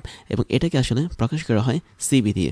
তাহলে তোমাকে বুঝতে হবে সিপি এবং সিভি এই দুটো তোমাদের জন্য বেশি ইম্পর্টেন্ট, এবং তোমাদেরকে বেশি পরিমাণে স্টাডি করতে হয় এই দুটো জিনিস নিয়ে। বাকিগুলো নিয়ে কিন্তু তেমন একটা স্টাডি করা লাগে না। তাহলে খুব সহজ কথা, স্থির চাপ, স্থির আয়তন, এগুলো হচ্ছে এক একটা কন্ডিশন। তুমি জাস্ট ফিক্সড রাখবা কোনটাকে, 1 মোল পরিমাণটাকে ফিক্সড রাখবা। তাহলে 1 মোল পরিমাণ বস্তুর তাপমাত্রা, বস্তু বলতে আমরা এখানে অবশ্যই গ্যাসের কথা বলবো। তাপগতিবিদ্যা যত ধরনের থিওরি তোমরা পড়বে, সব কিছু তোমরা গ্যাস নিয়ে কাজ করবে, বা স্পেসিফিকভাবে বললে আদর্শ গ্যাস নিয়ে কাজ করবে। তাহলে তোমরা বলতে পারো যে 1 মোল পরিমাণ আদর্শ গ্যাসের তাপমাত্রা 1 কেলভিন অথবা 1 ডিগ্রি সেন্টিগ্রেড বাড়াতে যে পরিমাণ তাপের প্রয়োজন হয়, সেটাই হচ্ছে আমাদের মোলার আপেক্ষিক তাপ। আর কন্ডিশনটা তুমি আগে বসিয়ে দিবা, হতে পারে সেটা স্থির চাপ অথবা হতে পারে সেটা স্থির আয়তন। এখন মজার বিষয় হচ্ছে আমরা কিন্তু আগের স্লাইডে দেখেছিলাম যে মোলার আপেক্ষিক তাপের একটা সূত্র ছিল C prime is equal to Q divided by N into del T. এখন সেম সূত্রটা কিন্তু আমরা এখানে কাজে লাগাতে পারবো দুটো কন্ডিশনের জন্য। দ্যাট মিনস তুমি যদি স্থির চাপে মোলার আপেক্ষিক তাপ বের করতে চাও, এটা সূত্র হবে সিপি ইজ ইকুয়াল টু যে পরিমাণ তাপ শক্তি তুমি অ্যাপ্লাই করেছো that means Q divide by যে পরিমাণ মোল সংখ্যা তুমি নিয়েছো that means N into del T. এবং সেম সূত্রটা এখানেও কাজ করবে, that means CV is equal to Q divide by N হচ্ছে আমাদের ওই গ্যাসের মোল সংখ্যা ইন্টু ডেলটি। ডেলটি মানে হচ্ছে তাপমাত্রা পার্থক্য। কিন্তু মজার বিষয় হচ্ছে সূত্র যদিও সেম, বাট তাদের মানটা কিন্তু সেম থাকে না। দ্যাট মিনস আমরা না আসলে বিজ্ঞানীরা পরীক্ষা করে দেখেছেন যে সিপি এর যে মানটা সেটা অবশ্যই সিভি এর চেয়ে বড় হয়। কতটুকু পরিমাণ বড় হয় সেটাও কিন্তু তারা বের করেছেন। সেটা কীভাবে বের করেছেন? সিপি থেকে আমি যদি সিভিকে বাদ দিই তাহলে যেই মানটা আমরা পাবো সেটা হচ্ছে আমাদের আদর্শ গ্যাস ধ্রুবক বা আর এর মান। এবং তোমরা আর এর অনেক ধরনের কিন্তু মানগুলো জানো, যেটা আমি অলরেডি তোমাদেরকে দেখিয়েছি। তাহলে খেয়াল করো, সিপি সবসময় সিবির চেয়ে বড় হবে, যদিও তাদের ফর্মুলাটা দেখতে একই রকম। তাহলে দেখো এই বিষয়টা তোমাদেরকে মনে রাখতে হবে। এবার একটা অ্যানিমেশনের মাধ্যমে তোমাদেরকে দেখায় যে স্থির চাপ আর স্থির আয়তন বিষয়টা কীরকম। দেখো স্থির চাপে মোলার আপেক্ষিক তাপ মানে হচ্ছে কি, খেয়াল করে দেখো এখানে আমাদের কি দেওয়া হচ্ছে, আমাদের একটা পিস্টনকে বা ঢাকনাকে আমরা উপরে নিচে এক্সপান্ড করছি বা কম্প্রেস করছি। কম্প্রেস মানে হচ্ছে সংকোচন করছি, আর এক্সপান্ড মানে হচ্ছে প্রসারণ করছি। তো এই ক্ষেত্রে তুমি যদি দেখো আমাদের এখানে চাপটা কিন্তু স্থির থাকবে। এর মেইন কারণটা হচ্ছে কি, যে তোমার এই ঢাকনাটা যখন পাত্রের দেয়ালের সাথে ইন্টারাকশন করছে, এই টোটাল ইন্টারাকশনটা হচ্ছে ফ্রিকশনলেস। ফ্রিকশনলেস মানে হচ্ছে কি ঘর্ষণবিহীন। দ্যাট মিনস এই জায়গাটাতে আমি যদি তোমাকে দেখাই, তো এই ঢাকনাটা কিন্তু ঘর্ষণহীনভাবে উপরে নিচে ওঠানামা করছে। তার মানে ভেতরে যদি কোনো কারণে চাপের মানটা বেড়ে যায়, তখন ঢাকনাটা খুব সহজেই উপরে উঠে যাবে এবং চাপটাকে কমিয়ে দেবে। আবার যদি ভেতরে চাপের মানটা অনেক পরিমাণে কমে যায়, তখন ঢাকনাটা নিচে নেমে আসবে এবং চাপের মানটাকে কনস্ট্যান্ট রাখবে। তাহলে বিষয়টা এরকম যে আমাদের স্থির চাপ প্রক্রিয়াতে আয়তন স্থির থাকতে পারে না, এবং যে পিস্টন বা ঢাকনাটাকে আমরা রেখেছি, এই ঢাকনাটা ফ্রিকশনলেস বা ঘর্ষণহীনভাবে উপরে নিচে ওঠানামা করতে পারে। তাহলে এরকম একটা স্থির চাপ থাকা অবস্থায় আমাদের যদি ভেতরে 1 মোল পরিমাণ গ্যাস থাকে, তাহলে ওই 1 মোল পরিমাণ গ্যাসের তাপমাত্রা আমি যদি 1 কেলভিন অথবা 1 ডিগ্রি সেন্টিগ্রেড বাড়াতে পারি, তাহলে আমাদের যেটুকু পরিমাণ তাপের দরকার হবে ওটাই হচ্ছে স্থির চাপে মোলার আপেক্ষিক তাপ, যেটাকে আমরা সিপি হিসেবে প্রকাশ করে থাকি। এবং এখানেও কিন্তু যে ইউনিটটা বা কি বলবো এককটা, সেটাও কিন্তু সেম থাকে। দ্যাট মিনস তোমরা এখানে ইউনিট হিসেবে যেটা ইউজ করবে সেটা হচ্ছে আমাদের আগের লেখা ইউনিটটাই। দ্যাট মিনস এখানে যদি আমি লিখি জুল পার মোল পার ক্যালভিন, এখানে কিন্তু জুল পার কেজি পার ক্যালভিন হবে না, যেহেতু মোলার আপেক্ষিক তাপ নিয়ে কাজ করছি, তাই অবশ্যই জুল পার মোল পার ক্যালভিন হবে। আর আমি যদি স্থির আয়তনের কথা বলি, তাহলে দেখতে পাচ্ছি আমাদের এখানে এটা হচ্ছে ইনিশিয়াল আয়তন দ্যাট মিনস ভিআই, আর এটা হচ্ছে ফাইনাল আয়তন দ্যাট মিনস ভিএফ। এদের মধ্যে কিন্তু কোনো চেঞ্জ হয়নি। তার মানে তুমি এখানে যেটা করেছো সেটা হচ্ছে তুমি যে পিস্টন বা ঢাকনাটা যে আছে, এই ঢাকনাটাকে টোটালি ফিক্সড করে দিয়েছ, ঢাকনাটাকে একদম সিল লাগিয়ে দিয়েছ, যাতে এই ঢাকনাটা উপরে নিচে না উঠতে পারে। তো এই সমস্ত ক্ষেত্রে কিন্তু চাপ আর স্থির থাকতে পারে না, এবং স্থির আয়তন অবস্থায় কিন্তু চাপের পরিবর্তন হয়। That means del P not is equal to 0 হয়। বাট এই ক্ষেত্রে কিন্তু ডেল ভি এর মানটা সরাসরি 0 দেখতে পাচ্ছি। এবং এই স্থির আয়তন থাকা অবস্থায় আমরা যদি ভেতরে 1 মোল পরিমাণ কোনো একটা গ্যাসকে রাখি, তবে তার তাপমাত্রাটা যদি আমি 1 ডিগ্রি সেন্টিগ্রেড বা 1 ডিগ্রি মানে 1 কেলভিন যদি বাড়াতে পারি, যে পরিমাণ তাপের দরকার হবে সেটাই হচ্ছে কি মোলার মানে স্থির আয়তনের মোলার আপেক্ষিকতা। আর অবশ্যই কনফার্ম থাকতে হবে আমাদের ভেতরে যেন 1 মোল পরিমাণ গ্যাস থাকে, এর বেশিও থাকা যাবে না, এর কমও থাকা যাবে না। তাহলে এই দুটো অ্যানিমেশন তোমাদেরকে কাজে দিবে যাতে তোমরা বিষয়টা বুঝতে পারো। এখন এখান থেকে আমরা মানে এই দুটো ফিগার থেকে আমরা অনেক কিছু জানতে পারবো। কী কী জিনিস জানতে পারবো, যে কেন আমরা আসলে সিপিকে সিবির চেয়ে বড় বলেছি। আমি বলেছিলাম যে বিজ্ঞানীরা পরীক্ষার মাধ্যমে প্রমাণ করেছেন সিপি হচ্ছে সিবির চেয়ে বড়। আসলে কেন বিষয়টা হচ্ছে এরকম, তুমি যখন চাপটাকে স্থির রাখবে, দ্যাট মিনস আমি প্রথম কন্ডিশনটা দেখাচ্ছি, তাহলে দেখো আমাদের এখানে কিন্তু পিস্টনটা উপরে নিচে ওঠানামা করছে। তাহলে প্রথম কন্ডিশনে তুমি যখন তাপ প্রয়োগ করবে কোনো একটা সিস্টেমে, ধরো কিউ পরিমাণ তাপ প্রয়োগ করলে ওই তাপের কিছু অংশ কিন্তু আমাদের সিস্টেমের অভ্যন্তরীণ শক্তিকে বাড়াবে। দ্যাট মিনস অভ্যন্তরীণ শক্তি বলতে আমরা কিন্তু ইন্টারনাল এনার্জি বা ইউ কি বলছি। আর তোমরা মেয়ারের প্রকল্প অনুসারে জানো ইউ সমানুপাতিক কি টি। তার মানে অভ্যন্তরীণ শক্তি বাড়ছে মানে ওর তাপমাত্রাটা বাড়ছে। তাহলে এই তাপের একটা অংশ ওই সিস্টেমে থাকা 1 মোল পরিমাণ গ্যাসের তাপমাত্রাকে বাড়াবে। সেই সাথে আমাদের পিস্টনটা যেহেতু উপরে উঠছে, তার মানে এখানে কিছু ওয়ার্ক ডান হচ্ছে বা কৃতকাজ হচ্ছে। তার মানে আমাদের এই যে তাপের পরিমাণটা ওর কিছু অংশ আমাদের তাপমাত্রা বাড়াচ্ছে এবং ওর কিছু অংশ পিস্টনটাকে উপরে ঠেলছে। তার মানে পরিবেশের বিরুদ্ধে বা পরিবেশের অ্যাগনেস্টে কাজ করার চেষ্টা করাচ্ছে। আমরা যে তাপ শক্তিটা এখানে প্রয়োগ করেছি এই তাপটাই কিন্তু ছিল আমাদের স্থির চাপে মোলার আপেক্ষিক তাপ। দ্যাট মিনস আমাদের অ্যাপ্লাই করা এই তাপটা সিপি হিসেবে কাজ করতো। তাহলে সিপি এর এখন আমরা দুটো অংশ পাচ্ছি, একটা হচ্ছে সিস্টেমের তাপমাত্রা বাড়িয়েছে, আরেকটা হচ্ছে এই পিস্টনের উপর সে কাজ করেছে যাতে এই পিস্টনটা ওয়ার্ক ডান করতে পারে পরিবেশের উপর বা পরিবেশের অ্যাগনেস্টে সে কাজ করে উপর উঠতে পারে। বাট যখন আমরা এই জায়গাটাতে তাপ শক্তি প্রয়োগ করব, দ্যাট মিনস স্থির আয়তন অবস্থায়, এবং স্থির আয়তন অবস্থায় তাপ শক্তি প্রয়োগ করলাম কিউ পরিমাণ, কিন্তু এই তাপ শক্তির একটা অংশ শুধুমাত্র আমাদের এই ভেতরে থাকা 1 মোল পরিমাণ গ্যাসের তাপমাত্রা বা কিউ মানে টিকে বাড়াবে। কেননা আগের মতোই আমাদের এখানে ইউ বাড়বে বা অভ্যন্তরীণ শক্তি বাড়বে, আর মেয়ারের থিওরেম বা প্রকল্প অনুসারে অভ্যন্তরীণ শক্তি বাড়লে তাপমাত্রার পরিমাণটাও কি বাড়বে। তাহলে আমাদের স্থির আয়তন থাকা অবস্থায় অ্যাপ্লাই করা যতটুকু তাপ আছে তার সম্পূর্ণটাই হচ্ছে তাপমাত্রাটাকে বাড়াবে সিস্টেমের। কিন্তু যেহেতু আমাদের এখানে ঢাকনাটা ফিক্সড করা বা পিস্টনটা যেহেতু উপরে নিচে ওঠানামা করতে পারছে না, সেজন্য আমাদের এখানে কোনো ওয়ার্ক ডান হবে না। তার মানে no work done in this system. তো যেহেতু ওয়ার্ক ডান হচ্ছে না, তাহলে আমরা বলতে পারি আমাদের এখানে অ্যাপ্লাই করা তাপশক্তির সম্পূর্ণটাই আসলে তাপমাত্রা এটা বাড়ানোতে কাজে লাগছে। আর আমরা এখানে যে পরিমাণ তাপশক্তি প্রয়োগ করেছি সেটাই কিন্তু হচ্ছে স্থির আয়তনে মোলার আপেক্ষিক তাপ বা বলা যায় সিভি। তো এই কারণটাতে আমরা বলতে পারি সিভি এর কেবলমাত্র একটা অংশ আছে যেটা ওই সিস্টেমের তাপমাত্রাকে বাড়ায়, বাট সিপি এর দুটো অংশ আছে, যার একটা দিয়ে সে ওই সিস্টেমের তাপমাত্রাটাকে বাড়ায় আর আরেকটা অংশ দিয়ে সে পরিবেশের উপর কাজ করতে পারে।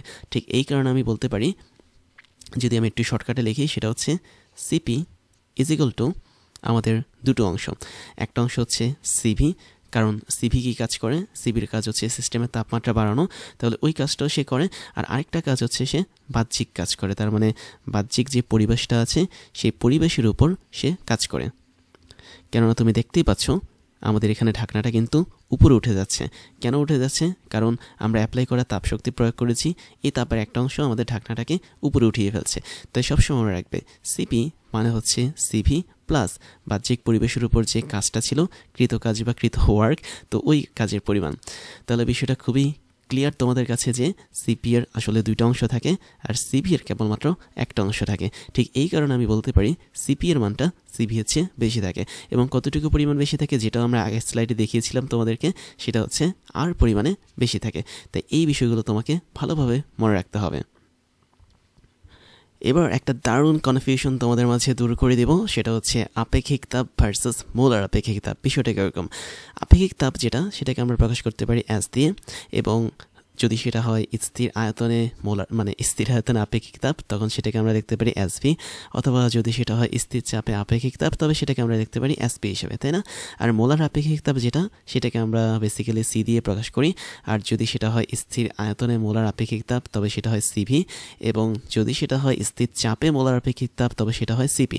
তো এদের মধ্যে আসলে সম্পর্কটা কীরকম বা কীভাবে আমরা এদেরকে ডিফাইন করব বা এদের মাঝে ভিন্নতা খুঁজে পাবো, বিষয়টা আমি তোমাদেরকে আরও একবার সেম এক্সাম্পলটা দিই। ধরো আমার কাছে 1 গ্রাম পরিমাণ অক্সিজেন গ্যাস আছে। তো 1 গ্রাম পরিমাণ অক্সিজেন গ্যাসের তাপমাত্রা তুমি ধরে নাও, মানে আমি ধরে নিলাম যে 1 কেলভিন অথবা 1 ডিগ্রি সেন্টিগ্রেড আমি বাড়াবো। তো বাড়ানোর জন্য আমাদের যে পরিমাণ হিট বা তাপের প্রয়োজন হবে সেটাই হচ্ছে কি আমাদের অক্সিজেনের আপেক্ষিক তাপ। খুব সহজ কথা বলতে সেটা হচ্ছে এস, তাই না? তাহলে এস হচ্ছে কি আমাদের এখানে আপেক্ষিক তাপ। এখন আমি যদি তোমাকে এই 12 গ্রাম না দিয়ে ওর জায়গায় 32 গ্রাম দিয়ে দিই, তাহলে কি হবে? তুমি স্পষ্ট দেখতে পাচ্ছ এই 32 গ্রাম অক্সিজেনকে আসলে 1 মোল অক্সিজেন বলা হয়। কেন? কারণ অক্সিজেনের এখানে আণবিক ভর হচ্ছে 32, এবং আমি যদি আণবিক ভরকে গ্রামে প্রকাশ করি তাহলে যে পরিমাণটা পাবো সেটাই হচ্ছে কি আমাদের 1 মোল পরিমাণ। তাহলে আমরা এই 1 মোল পরিমাণ অক্সিজেন অথবা 32 গ্রাম পরিমাণ অক্সিজেনের তাপমাত্রা যদি 1 কেলভিন অথবা 1 ডিগ্রি সেন্টিগ্রেড বাড়াতে পারি, তাহলে আমাদের যে হিট বা তাপের প্রয়োজন হবে সেটাই হচ্ছে আমাদের অক্সিজেনের মোলার আপেক্ষিক তাপ, যেটাকে আমি বলেছিলাম সি প্রাইম দিয়ে প্রকাশ করা হয়। তো এটা যে এক্সাক্ট সি প্রাইম দিয়ে প্রকাশ করা হয় তা না, তোমাদের বোঝার সুবিধার জন্য আর কি দিলাম। তাই যদি হয়ে থাকে তাহলে একটু খেয়াল করো তো, আমি যদি এখানে একটু ঐকিক নিয়ম করি তাহলে কি হবে। বিষয়টা এরকম যে আমি যখন 1 গ্রাম পরিমাণ অক্সিজেনের তাপমাত্রা 1 কেলভিন অথবা 1 ডিগ্রি সেন্টিগ্রেড বাড়াবো, যে হিট লাগবে বা তাপ লাগবে সেটা হচ্ছে আমাদের অ্যাস বা আপেক্ষিক তাপ। তাহলে আমি যদি 32 গ্রাম পরিমাণ অক্সিজেনের তাপমাত্রা 1 কেলভিন বা 1 ডিগ্রি সেন্টিগ্রেড বাড়াই, তাহলে আমাদের যে হিটটা লাগবে সেটা কত হবে? অবশ্যই 32 গুণন অ্যাস হবে। সিম্পলি ঐকিক নিয়ম যে তুমি 1 গ্রাম অক্সিজেনের তাপমাত্রা বাড়াতে তোমার তাপ লাগছে হচ্ছে অ্যাস, তাহলে 32 গ্রাম পরিমাণ অক্সিজেনের তাপমাত্রা বাড়াতে তোমার তাপ লাগছে হচ্ছে 32 গুণ অ্যাস। তো এই সিম্পল জিনিসটা হচ্ছে জাস্ট ঐকিক নিয়ম বা ইউনিটারি সিস্টেম। তাই যদি হয়ে থাকে তাহলে এই জিনিসটি আমাদের কি ছিল? অবশ্যই সি প্রাইম ছিল বা অক্সিজেনের মোলার আপেক্ষিক তাপ ছিল। তাহলে এখানে একটা বিষয় কনফার্ম যে এই 32টা আসলে কে? 32টা হচ্ছে অক্সিজেনের আণবিক ভর, যেটাকে আমরা বড় হাতের এম দিয়ে প্রকাশ করে থাকি। অ্যাস হচ্ছে অক্সিজেনের আপেক্ষিক তাপ, আর এখানে সি প্রাইমটা হচ্ছে কি? অক্সিজেনের মোলার আপেক্ষিক তাপ। তাহলে একটা বিষয় তোমরা দেখতে পাচ্ছ যে মোলার আপেক্ষিক তাপ এটা মানে হচ্ছে কোনো একটা বস্তুর আণবিক ভর গুণন ওই বস্তুটার আপেক্ষিক তাপ। তাহলে এই সম্পর্কটা তোমাদের এখন মনে রাখতে হবে। এখন আমি যদি এই সম্পর্কটা এসভি এবং সিভির মাঝে করি তাহলে কি হবে? তাহলে আমরা পাবো CV is equal to M into SV. আর আমি যদি এটাকে এসপি এবং সিপির মাঝে সম্পর্ক তৈরি করি তাহলে আমি পাবো CP is equal to M into SP. তার মানে এখানে সিবি হচ্ছে স্থির আয়তনে মোলার আপেক্ষিক তাপ, এসভি হচ্ছে স্থির আয়তনে শুধু আপেক্ষিক তাপ কোনো একটা বস্তুর, আর এম হচ্ছে ও বস্তুটার আণবিক ভর। তাহলে এই বিষয়টা তোমাদেরকে এখন মনে রাখতে হবে। তাই একদম সহজ কথা যদি বলি সেটা হচ্ছে কোনো একটা বস্তুর মোলার আপেক্ষিক তাপ ইজ ইকুয়াল টু ওই বস্তুটার আণবিক ভর, মানে ওই বস্তুটার উপাদানের আণবিক ভর। দ্যাট মিনস সেই বস্তুটা কোন পরমাণু বা কোন মৌলিক পদার্থ নিয়ে গঠিত হয়েছে বা কোন কোন যৌগিক পদার্থ নিয়ে গঠিত হয়েছে সেটার আণবিক ভর ইন্টু ওই বস্তুটার একদম আসল যে আপেক্ষিক তাপটা ছিল দ্যাট মিনস অ্যাস সেটা। আর তোমাদের এই সূত্রগুলো তোমরা হয়তো কোথাও খুঁজে পাবে না, বাট এই জায়গাটা থেকে তোমরা এইগুলো টুকে রাখতে পারো। আমি একটু স্টার সাইন দিয়ে রাখলাম। এখানে তুমি দেখতে পাচ্ছ যে CV is equal to M into SP, আরেকটা হচ্ছে CP is equal to M into SP, যেখানে এম হচ্ছে কি আমাদের অবশ্যই কোন একটা নির্দিষ্ট বস্তুর আণবিক ভর। এটা কিন্তু পারমাণবিক ভর হবে না, যেহেতু আমরা মোল নিয়ে কাজ করছি। হ্যাঁ, পারমাণবিক ভর কখন হবে? যখন তুমি পরমাণু নিয়ে কাজ করবে, বাট যখন তুমি অণু নিয়ে কাজ করবে তখন সেটা আণবিক ভর হিসেবে কাজ করবে। দ্যাট মিনস আমি কিন্তু এখানে অক্সিজেন গ্যাসের অণু নিয়ে কাজ করেছি, যে O2 যেটা ছিল এটা কিন্তু মলিকিউল বা অণু হিসেবে কাজ করছে। বাট তুমি যদি পরমাণু নিয়ে কাজ করো তাহলে কিন্তু এটা কাজ করবে না। তো তোমাদেরকে আমি এরকম একটা এক্সাম্পল দিই, এটা আণবিক ভরও হতে পারে অথবা পারমাণবিক ভরও হতে পারে, দুটো লিখে দিই আমি। পারমাণবিক বা অ্যাটমিক ম্যাস বা আণবিক বা মলিকুলার ম্যাস হতে পারে। তো আমি একটা ছোট্ট এক্সাম্পল তোমাদেরকে লিখি, মানে দেখাচ্ছি, তাহলে তোমাদের বিষয়টা ক্লিয়ার হবে। তো ধরো তোমার কাছে হচ্ছে নাইট্রোজেন গ্যাস আছে, ঠিক আছে? আমি নাইট্রোজেন গ্যাস নিয়ে কাজ করি। তো নাইট্রোজেন গ্যাস নিয়ে যখন আমি কাজ করব তাহলে নাইট্রোজেন গ্যাসের আণবিক ভর কত হবে? অবশ্যই 28 হবে, তাই না? নাইট্রোজেন হচ্ছে কত? 14, 14 দুগুণ হচ্ছে 28। তার মানে নাইট্রোজেন গ্যাসের একটা অণুতে 2টা নাইট্রোজেন পরমাণু থাকে। তো প্রত্যেকটা ভর যেহেতু 14 করে, তাই নাইট্রোজেনের পারমাণবিক ভর হচ্ছে 28। বাট আমি যখন 1 মোল নাইট্রোজেন নিয়ে কাজ করব তখন আমরা ওই 1 মোল নাইট্রোজেনের মধ্যে টোটাল 28 গ্রাম পরিমাণ ফিজিক্যাল নাইট্রোজেন গ্যাসকে পাবো। তাহলে আমি নাইট্রোজেন গ্যাসের জন্য কিন্তু একটা সূত্র তৈরি করতে পারি। কীরকম সূত্র? আমি জাস্ট এখানে লিখছি যে নাইট্রোজেন গ্যাসের জন্য আমরা জানি অলরেডি যে সিপি মাইনাস সিভি, এই টোটালটা মান হচ্ছে কি আর, তাই না? এই সূত্রটা আমরা অলরেডি তোমাদেরকে দেখিয়েছিলাম যে সিপির চেয়ে সিভি বড় থাকে, কতটুকু পরিমাণ বড় থাকে? আর পরিমাণে বড় থাকে। এখন সিপি নিয়ে যখন তুমি কাজ করবে, সিপির মান কি? এম ইন্টু এসপি, এবং এম যেটা নাইট্রোজেনের জন্য এম এর মানটা হচ্ছে 28 গ্রাম। তার মানে এম যদি, আচ্ছা 28 গ্রাম তো আমরা দেখি না, এটাকে এ আমিও লিখি আর কি, মানে পারমাণবিক ভর বা আণবিক ভর যে ইউনিট সেটাকে বলা হয় অ্যাটমিক ম্যাস ইউনিট বা এএমইউ। তো সেক্ষেত্রে আমরা সিপির বদলে লিখতে পারি 28 ইন্টু এস পি মাইনাস এই জায়গাটাতে আমরা লিখতে পারি 28 into S V is equal to R. তাহলে স্পেসিফিকভাবে দেখো, আমি যদি এখানে শুধুমাত্র এসপি মাইনাস এসভি এর মানটা বের করতে চাই সেটা হবে আর ডিভাইডেড বাই 28। তোমরা হিসাব করে দেখতে পারো, 28 কমন নিয়ে তারপর সেটাকে যদি আমি নিচে পাঠিয়ে দিই তাহলে এরকম একটা মান পাবে। তার মানে স্পষ্ট তোমরা দেখতে পাচ্ছ, যদি তোমাদের কোশ্চেনে কখনো বলা থাকে এসপি মাইনাস এসভি এটার মান কি আর হবে, তখন তুমি বুঝতে পারবে যে না, এটার মান আসলে আর হবে না, এটার মান হবে R divided by 28। But CP minus CV যেটা, এটার মান অল টাইম আর হিসেবে কাজ করবে। তাহলে দেখো তো, যে কোনো একটা গ্যাসের জন্য সিপি মাইনাস সিভি এর মানটা যা, এসপি মাইনাস এসভি তার মানটা কিন্তু তার চেয়েও কম। তাহলে এইখান থেকে আমরা আরেকটা সম্পর্ক এখানে লিখতে পারি, সেটা হচ্ছে যে কোনো একটা গ্যাসের জন্য সিপি মাইনাস হচ্ছে সিভি এর মানটা আমি যা পাবো, এসপি মাইনাস এসভি ওর মানটা কিন্তু তা পাবো না, তার চেয়ে কম পাবো। তার মানে তোমাদের এই সম্পর্কটাও অবশ্যই মনে রাখতে হবে। তাহলে আমি এখানে একটা স্টার দিয়ে রাখলাম, এটা একটা সম্পর্ক, এখানে একটা স্টার দিয়ে রাখলাম, এটা একটা সম্পর্ক, আর এখানে আমি ডাবল স্টার দিয়ে রাখলাম, এটা হচ্ছে কি আরও কিছু সম্পর্ক। তো এই সম্পর্কগুলো তোমাকে মনে রাখতে হবে। ফাইনালি এটাও একটা সম্পর্ক, এটাও মনে রাখতে হবে। তার মানে তোমাদের কনফিউশন দূর করার মেন সিস্টেমটা হচ্ছে কি, কখনোই আপেক্ষিক তাপ বলতে আমরা যা বুঝবো, মোলার আপেক্ষিক তাপ বলতে কিন্তু তা বুঝবো না। দুটোর মধ্যে অবশ্যই পার্থক্য রয়েছে। এবার আমাদের সেই বিশেষ সূত্রটার প্রমাণ দেখব, যেটা হচ্ছে সিপি এবং সিভি এর ক্যালকুলেশন। তো সেটা দেখার আগে তোমাদের দুটো সিস্টেম দেখা, একটা হচ্ছে স্থির চাপ অবস্থায় সিস্টেম কিভাবে কাজ করে, আরেকটা হচ্ছে স্থির আয়তন অবস্থায় সিস্টেম কিভাবে কাজ করে। তো এই দুটো ছবি তোমরা অলরেডি দেখেছো। প্রথমটা হচ্ছে কি আমাদের স্থির চাপ, দ্যাট মিনস ডেল পি এর মানটা হচ্ছে এখানে 0 থাকবে। আর পরেরটা হচ্ছে কি স্থির আয়তন, এর মানে হচ্ছে আদি আয়তন এবং শেষ আয়তন কি সমান। তো তাই যদি হয় তাহলে স্থির চাপ অবস্থায় আমাদের যেই মোলার আপেক্ষিক তাপ কাজ করে সেটাকে আমরা সিপি দিয়ে প্রকাশ করি, আর স্থির আয়তন থাকা অবস্থায় মোলার আপেক্ষিক তাপ যেটা কাজ করে সেটাকে আমরা সিবি নিয়ে মানে সিভি দিয়ে প্রকাশ করি। তো এখন ধরো এই দুটো সিস্টেম আসলে একই সিস্টেম, একটা ছিল স্থির চাপ এবং একটা ছিল স্থির আয়তনে।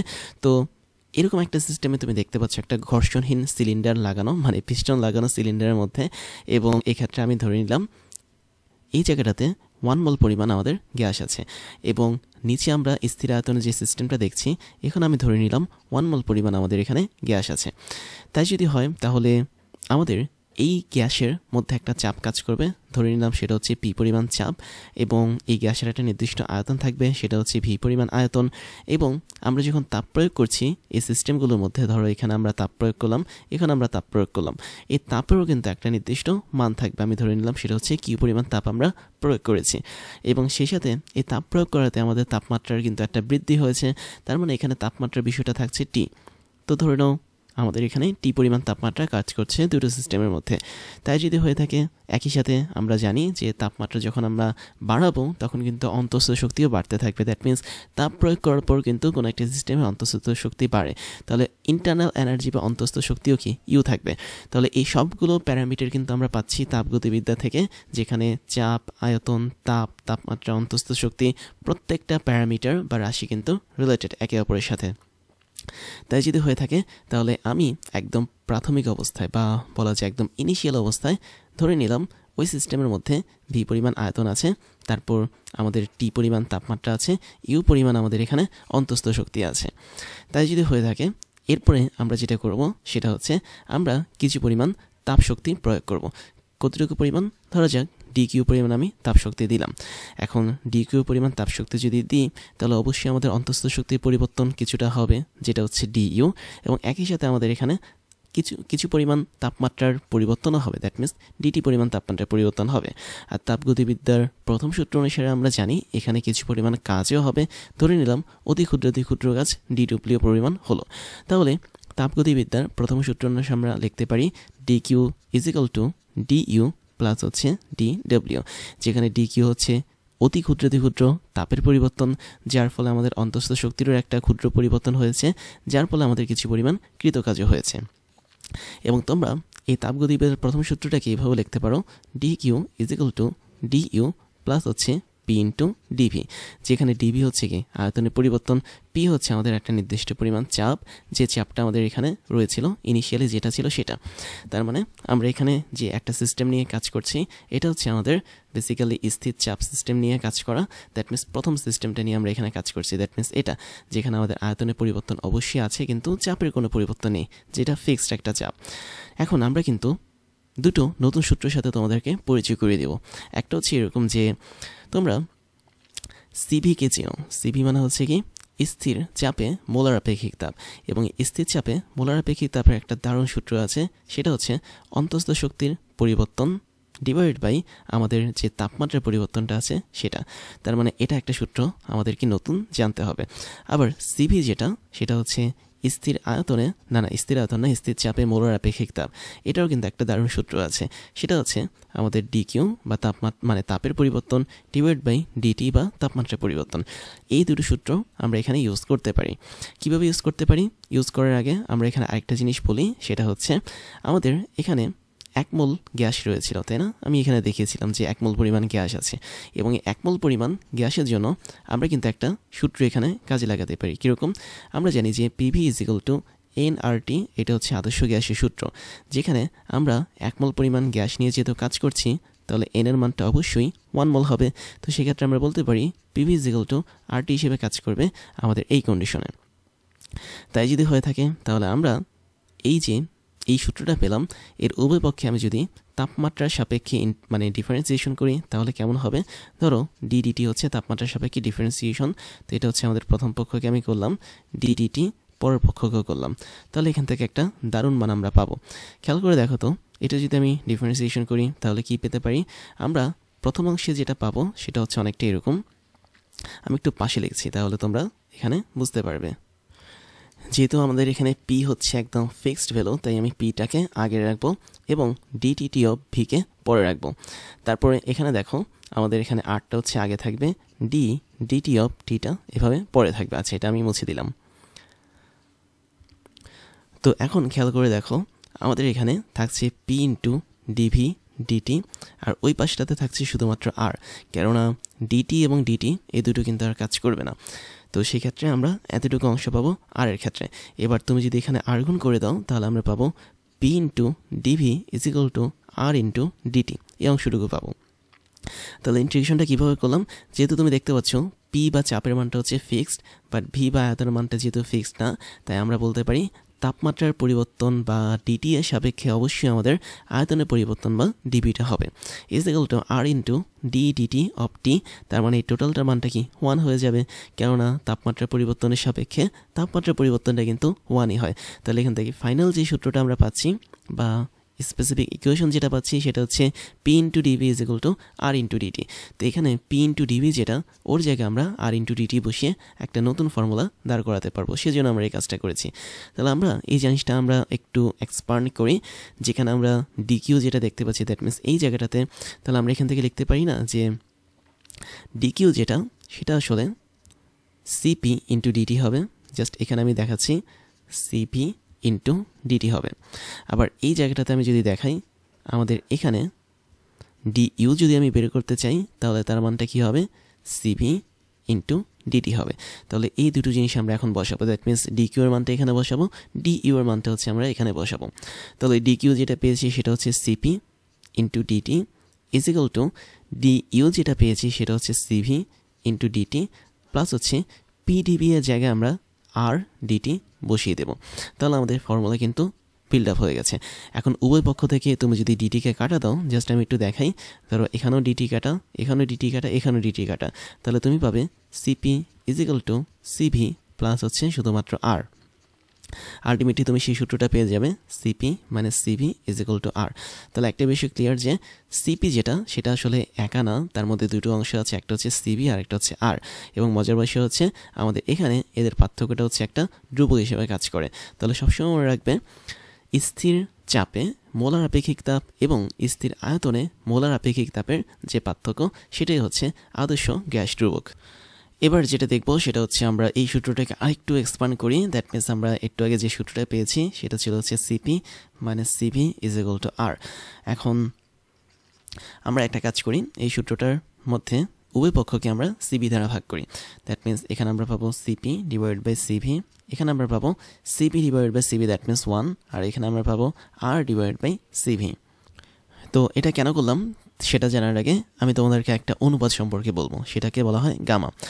গামা বা অনুপাতটা, এটার একটা নির্দিষ্ট মিনিং আছে বা মান আছে। মানটা হচ্ছে কি, যে স্থির চাপে মোলার আপেক্ষিক তাপ that means CP divide by স্থির আয়তনে মোলার আপেক্ষিক তাপ দ্যাট মিনস সিভি, এটার যে অনুপাতটা সেটাকে বলা হচ্ছে গামা। এখন তোমরা কিন্তু আরেকভাবে এটাকে বের করতে পারো, দ্যাট মিনস তোমরা কিন্তু অলরেডি জানো যে সিপি এবং সিভির মাঝে একটা সম্পর্ক আছে, এবং সিপি আর সিভি হচ্ছে মোলার আপেক্ষিক তাপ, আর এদেরকে আমরা লিখতে পারি কীভাবে, M into SP M into SV এভাবে লিখতে পারি, যেখানে এসপি এবং এসভি হচ্ছে স্থির চাপ এবং স্থির আয়তনে কোনো একটা গ্যাসের স্বাভাবিক আপেক্ষিক তাপ, মোলার না কিন্তু স্বাভাবিক। তাহলে এখান থেকেও কিন্তু আমরা ইচ্ছে করলে কাটতে পারি এবং এই জায়গাটাতে আমরা লিখতে পারি হচ্ছে এসপি ডিভাইড বাই এসভি, এই জিনিসটা কিন্তু আমরা লিখতে পারি।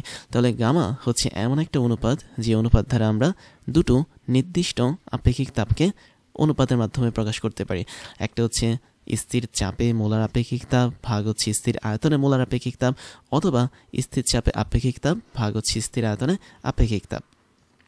তাহলে এটা যেহেতু আমরা শিখে ফেললাম গামা হচ্ছে একটা অনুপাত বা বলা যায় একটা কনস্ট্যান্ট বা একটা ধ্রুবক, তাই আমরা এই জায়গাটাতে লিখতে পারি সিপি ডিভাইড বাই সিভি, যেখানে এসেছে এটাকে আমরা গামা লিখতে পারি -1, আর এই জায়গাটাতে আমরা লিখতে পারি আগের মতোই আর ডিভাইড বাই সিভি। তাহলে এখান থেকে শুধুমাত্র তুমি যদি সিভি বের করতে চাও আর গুণ করে, তাহলে আর বসবে হচ্ছে উপরে আর নিচে বসবে হচ্ছে গামা -1। তাহলে আর তারপর গামা এবং সিভি এদের মাঝে সম্পর্কটা হচ্ছে এটা, এবং এই সম্পর্কটা তোমাকে কিন্তু মনে রাখতে হবে। তো এবার আমি যদি 1 নং সমীকরণটাকে ধরো, আমি এটাকে নাম দিলাম হচ্ছে 1 নং সমীকরণ বা 1 নং ইকুয়েশন। তো এই 1 নং ইকুয়েশনটাকে আমি যদি সিভি দ্বারা ভাগ না করে সিপি দ্বারা ভাগ করি তাহলে কি হবে? তাহলে একটু দেখো, 1 নং ইকুয়েশন থেকে আমরা এই পার্টটাকে নিচ্ছি। তাহলে আমরা কি করব? আমরা সিপি দ্বারা ভাগ করবো উভয় পক্ষকে। তাহলে প্রথম পক্ষটা হবে সিপি ভাগ সিপি মানে শুধুমাত্র 1 হবে, আমি একটু করিয়ে দিই। তাহলে আমরা পাবো হচ্ছে কি সিপি ভাগ সিপি মাইনাস হচ্ছে এখানে থাকবে সিভি ভাগ হচ্ছে সিপি, আর এই পাশটা তাহলে কি হবে? আর ডিভাইড বাই সিপি হবে, মানে আমরা উভয় পক্ষকে সিপি বা স্থির চাপে মোলার আপেক্ষিক তাপ দিয়ে ভাগ করেছি। তাহলে এই পার্টটা হবে 1, যেহেতু কাটাকাটি গেলে 1 থাকে, মাইনাস হচ্ছে সিভি ভাগ সিপি। এর মানে এটাকে আমরা ইচ্ছে করলে এভাবে লিখতে পারি 1 ডিভাইড বাই সিপি ভাগ হচ্ছে সিভি, এভাবে কিন্তু আমরা লিখতে পারি। তোমরা খেয়াল করে দেখো, জাস্ট আমি এটাকে উল্টে দিয়েছি। আর এখানে লিখতে পারি আর ডিভাইড বাই সিপি। তারপরে যেটা থাকবে সেটা হচ্ছে 1 মাইনাস, খেয়াল করো নিচের পার্টটুকু কী হবে? 1 ডিভাইড বাই গামা হবে, আর এই পার্টটুকু হবে কি আমাদের আর ডিভাইড বাই সিপি হবে। তাই যদি হয় তাহলে আমরা এটাকে এই জায়গাটাতে নিয়ে যাই। খেয়াল করে দেখো, ভিন্ন কালারে দেখাচ্ছি। তো এর পরের লাইনটা যেটা হবে সেটা হচ্ছে, আমি যদি এই টোটাল সিপিটাকে এক জায়গায় রাখি তাহলে আমাদের উপরে থাকবে আগের মতো আর, এবং নিচে যেটা চলে যাবে সেটা হচ্ছে 1 মাইনাস 1 ডিভাইড বাই গামা। এই জিনিসটা কিন্তু নিচে চলে যাবে। তাই যদি হয়ে থাকে তাহলে আমরা চাইলে এটাকে এভাবেও রাখতে পারি, অথবা তোমরা তোমাদের ইচ্ছা মতো মডিফাইও করতে পারো। বাট মেন বিষয়টা হচ্ছে এখানে সিপি এর জন্য আমরা এইভাবে আলাদা একটা মান বের করতে পারি, আবার সিভি এর জন্য কিন্তু আমরা আলাদা মান বের করতে পারি। তাহলে আমি এই দুটো জিনিস স্টার দিয়ে রাখলাম। এটা হচ্ছে আমাদের একটা ফর্মুলা, এটা হচ্ছে আমাদের আরও একটা ফর্মুলা। আচ্ছা, আমি এখানে মডিফাইটা করিয়ে দিই সরাসরি। আমাদের উপরে বসবে হচ্ছে গামা ইন্টু আর, আর নিচে বসবে কি? নিচে বসবে গামা -1। হ্যাঁ, এরকমভাবে বসবে আর কি। তো যদি কখনো প্রশ্নে শুধুমাত্র গামা এবং আর এই দুটো জিনিসের মান দেওয়া থাকে এবং তোমাকে যদি সিভি অথবা সিপি বের করতে বলে, তাহলে তোমরা এই প্রসেসে সবগুলো জিনিস বের করে ফেলতে পারবে। তারপর আমাদের এই যে একটা প্রমাণ করলাম CP minus CV is equal to R, এই প্রমাণে একটা ছোট্ট বিষয় ছিল। খেয়াল করে দেখো, আমাদের এখানে কিন্তু আমি একটা কথা বলেছিলাম যে CV is equal to D U divide by DT, আবার CP is equal to D Q divide by DT. এখন কোশ্চেন হচ্ছে এগুলো কীভাবে আসলো? আমি প্রথম দিকে প্রমাণ করানোর সময় এটা দেখাইনি যাতে তাড়াতাড়ি আমাদের প্রমাণটা হয়ে যায়। আর যেহেতু আমাদের এখন প্রমাণটা হয়ে গেছে CP minus CV is equal to R, তো এখন আমরা দেখব যে কীভাবে আমাদের সিপি মানে সিভি এটার মান এমন আসলো এবং সিপি এটার মান এমন আসলো। তাহলে চলো আমরা একটা নতুন স্লাইডে তোমাদেরকে দেখাই। আমরা প্রথম যে মানটা দেখতে পেয়েছিলাম সেটা কীরকম ছিল, যে আমাদের ছিল সিভি, দ্যাট মিন্স স্থির আয়তনে কোনো একটা গ্যাসের মোলার আপেক্ষিক তাপ is equal to D U divide by DT, এবং আরেকটা ছিল আমাদের সিপি বা স্থির চাপে কোনো একটা গ্যাসের মোলার আপেক্ষিক তাপ is equal to D Q divide by DT. তো এই দুটো জিনিস কীভাবে আসলো সেটা আমরা এখন দেখব। তাহলে আমাদের প্রথম কন্ডিশনটা কি? স্থির আয়তন, তাই না? এবং স্থির আয়তনে তোমরা জানো কোনো একটা গ্যাসের আয়তনের কোনো পরিবর্তন হয় না। তাহলে আমাদের প্রথম যে কন্ডিশনটা আমি যদি দেখাই তাহলে সেটা হচ্ছে আমাদের স্থির আয়তন, এবং স্থির আয়তন আমাদের ডেল ভি এর মানটা 0 থাকে। দ্যাট মিন্স আমাদের ফাইনাল আয়তন মাইনাস ইনিশিয়াল আয়তন, এই মানটা হচ্ছে 0 থাকে। তো এখন তুমি কিন্তু একটা সূত্র অলরেডি জানো, যেটা হচ্ছে সিভি এর সূত্র। সিভি জিনিসটা কিভাবে কাজ করে? সিভি মানে হচ্ছে, যদি একটু মনে করে দেখো, ওর সূত্রটা ছিল এরকম Q divide by N into del T. তো এটা তোমাদের মনে থাকার কথা, যেটা আমি তোমাদেরকে পড়িয়েছি। তাহলে স্থির আয়তনে কোনো একটা গ্যাসের মোলার আপেক্ষিক তাপ হচ্ছে যে পরিমাণ তাপ আমি অ্যাপ্লাই করেছি, that means Q divided by ওই গ্যাসের মোল সংখ্যা দ্যাট মিনস এন ইন্টু ওই গ্যাসের যে তাপমাত্রা পার্থক্য তৈরি হয়েছে দ্যাট মিনস ডেলটি। এখন আমি কিন্তু এখানে একটা কাজ করেছিলাম আমরা, তাই না? আমরা যখন CP minus CV is equal to R এই প্রমাণটা নিয়ে কাজ করেছিলাম, তখন কিন্তু আমরা 1 মোল পরিমাণ গ্যাসকে নিয়েছিলাম, যদি তোমরা মনে থাকে তোমাদের আর কি। জাস্ট একটু আগে করেছি, দেখো এখানে আমরা 1 মোল নিয়ে কিন্তু কাজ করেছি। তাহলে 1 মোল নিয়ে যদি আমি কাজ করে থাকি, তাহলে আমি বলতে পারি আমাদের এই জায়গাটাতে কিন্তু সূত্রে একটা সুন্দর জিনিস তৈরি হবে। সেটা হচ্ছে কি, কিউ মানে হচ্ছে যেটুকু তাপশক্তি আমি অ্যাপ্লাই করেছি is equal to CV into N into ডেলটি, এরকমভাবে কিন্তু আমরা লিখতে পারি।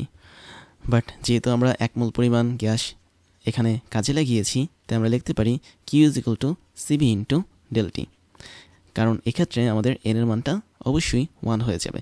তাহলে 1 মোলটা আসলে কার মান? এন এর মানটা হচ্ছে আমাদের 1 মোল। এখন দেখো তো, আমরা যদি খুবই সামান্য পরিমাণ তাপশক্তির পরিবর্তন করি দ্যাট মিনস ডি কিউ, যার জন্য আমাদের খুব সামান্য পরিমাণ তাপমাত্রা পরিবর্তন হবে দ্যাট মিনস ডিটি, তখন কিন্তু এটাকে লিখতে পারবো D Q is equal to CV into DT.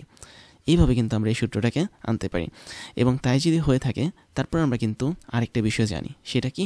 সেটা হচ্ছে আমাদের এক্ষেত্রে তাপগতিবিদ্যার প্রথম সূত্র অনুসারে তোমরা জানো যে D Q is equal to D U plus হচ্ছে ডি ডব্লিউ। বাট যেহেতু আমাদের এই কাহিনীটা হচ্ছে স্থির আয়তনের জন্য, তার মানে ডেলভির মানটা যেহেতু শূন্য, তাই আমরা এখানে লিখতে পারি extra D Q is equal to D U plus হচ্ছে পি ইন্টু ডিভি। আর এখানে ডিভি বা ডেল ভি যেটাই বলি না কেন, আয়তনের পরিবর্তনটা কিন্তু শূন্য, তাই আমরা লিখতে পারি D Q is equal to D U plus শূন্য। তার মানে আলটিমেটলি আমরা ডি কিউ এটাকে ডি ইউ হিসেবে লিখতে পারি।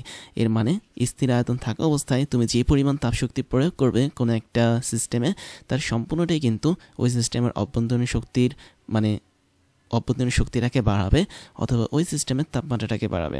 তো সেক্ষেত্রে তুমি এখানে ডি কিউ এর বদলে লিখতে পারো D U is equal to CV into DT.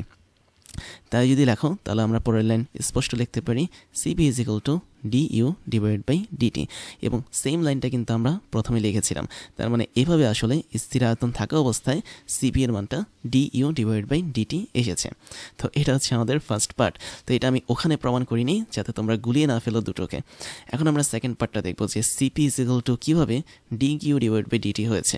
তার মানে এটা হচ্ছে আমাদের স্থির চাপ, that means del P is equal to শূন্য, অথবা বলা যায় ফাইনাল চাপ মাইনাস ইনিশিয়াল চাপ, এদের মানটার পার্থক্যটা হচ্ছে শূন্য। এই কন্ডিশনের জন্য এটা কাজ করবে। তাহলে প্রথম কন্ডিশনটা ছিল কি স্থির আয়তনের জন্য, দ্বিতীয় কন্ডিশনটা হচ্ছে আমাদের স্থির চাপের জন্য। তাই যদি হয়ে থাকে, তাহলে এখানে সূত্রটা কীরকম ছিল? আমরা কোন সূত্র নিয়ে কাজ করব? আমরা সিপি এর সূত্রটা নিয়ে কাজ করব। দেখো, তোমাদের যদি মনে থেকে থাকে, তাহলে সিপি এর কিন্তু একটা সূত্র আমরা পড়েছিলাম অনেকটা এরকম, অর্থাৎ সিভি এর মধ্যে কিন্তু একটা সূত্র ছিল। সিপি বা স্থির চাপে মোলার আপেক্ষিক তাপ ইজ ইকুয়াল টু যে পরিমাণ তাপশক্তি আমি প্রয়োগ করেছি ডিভাইড বাই আমাদের ওই গ্যাসের মোল সংখ্যা ইন্টু ডেলটি, তাই না?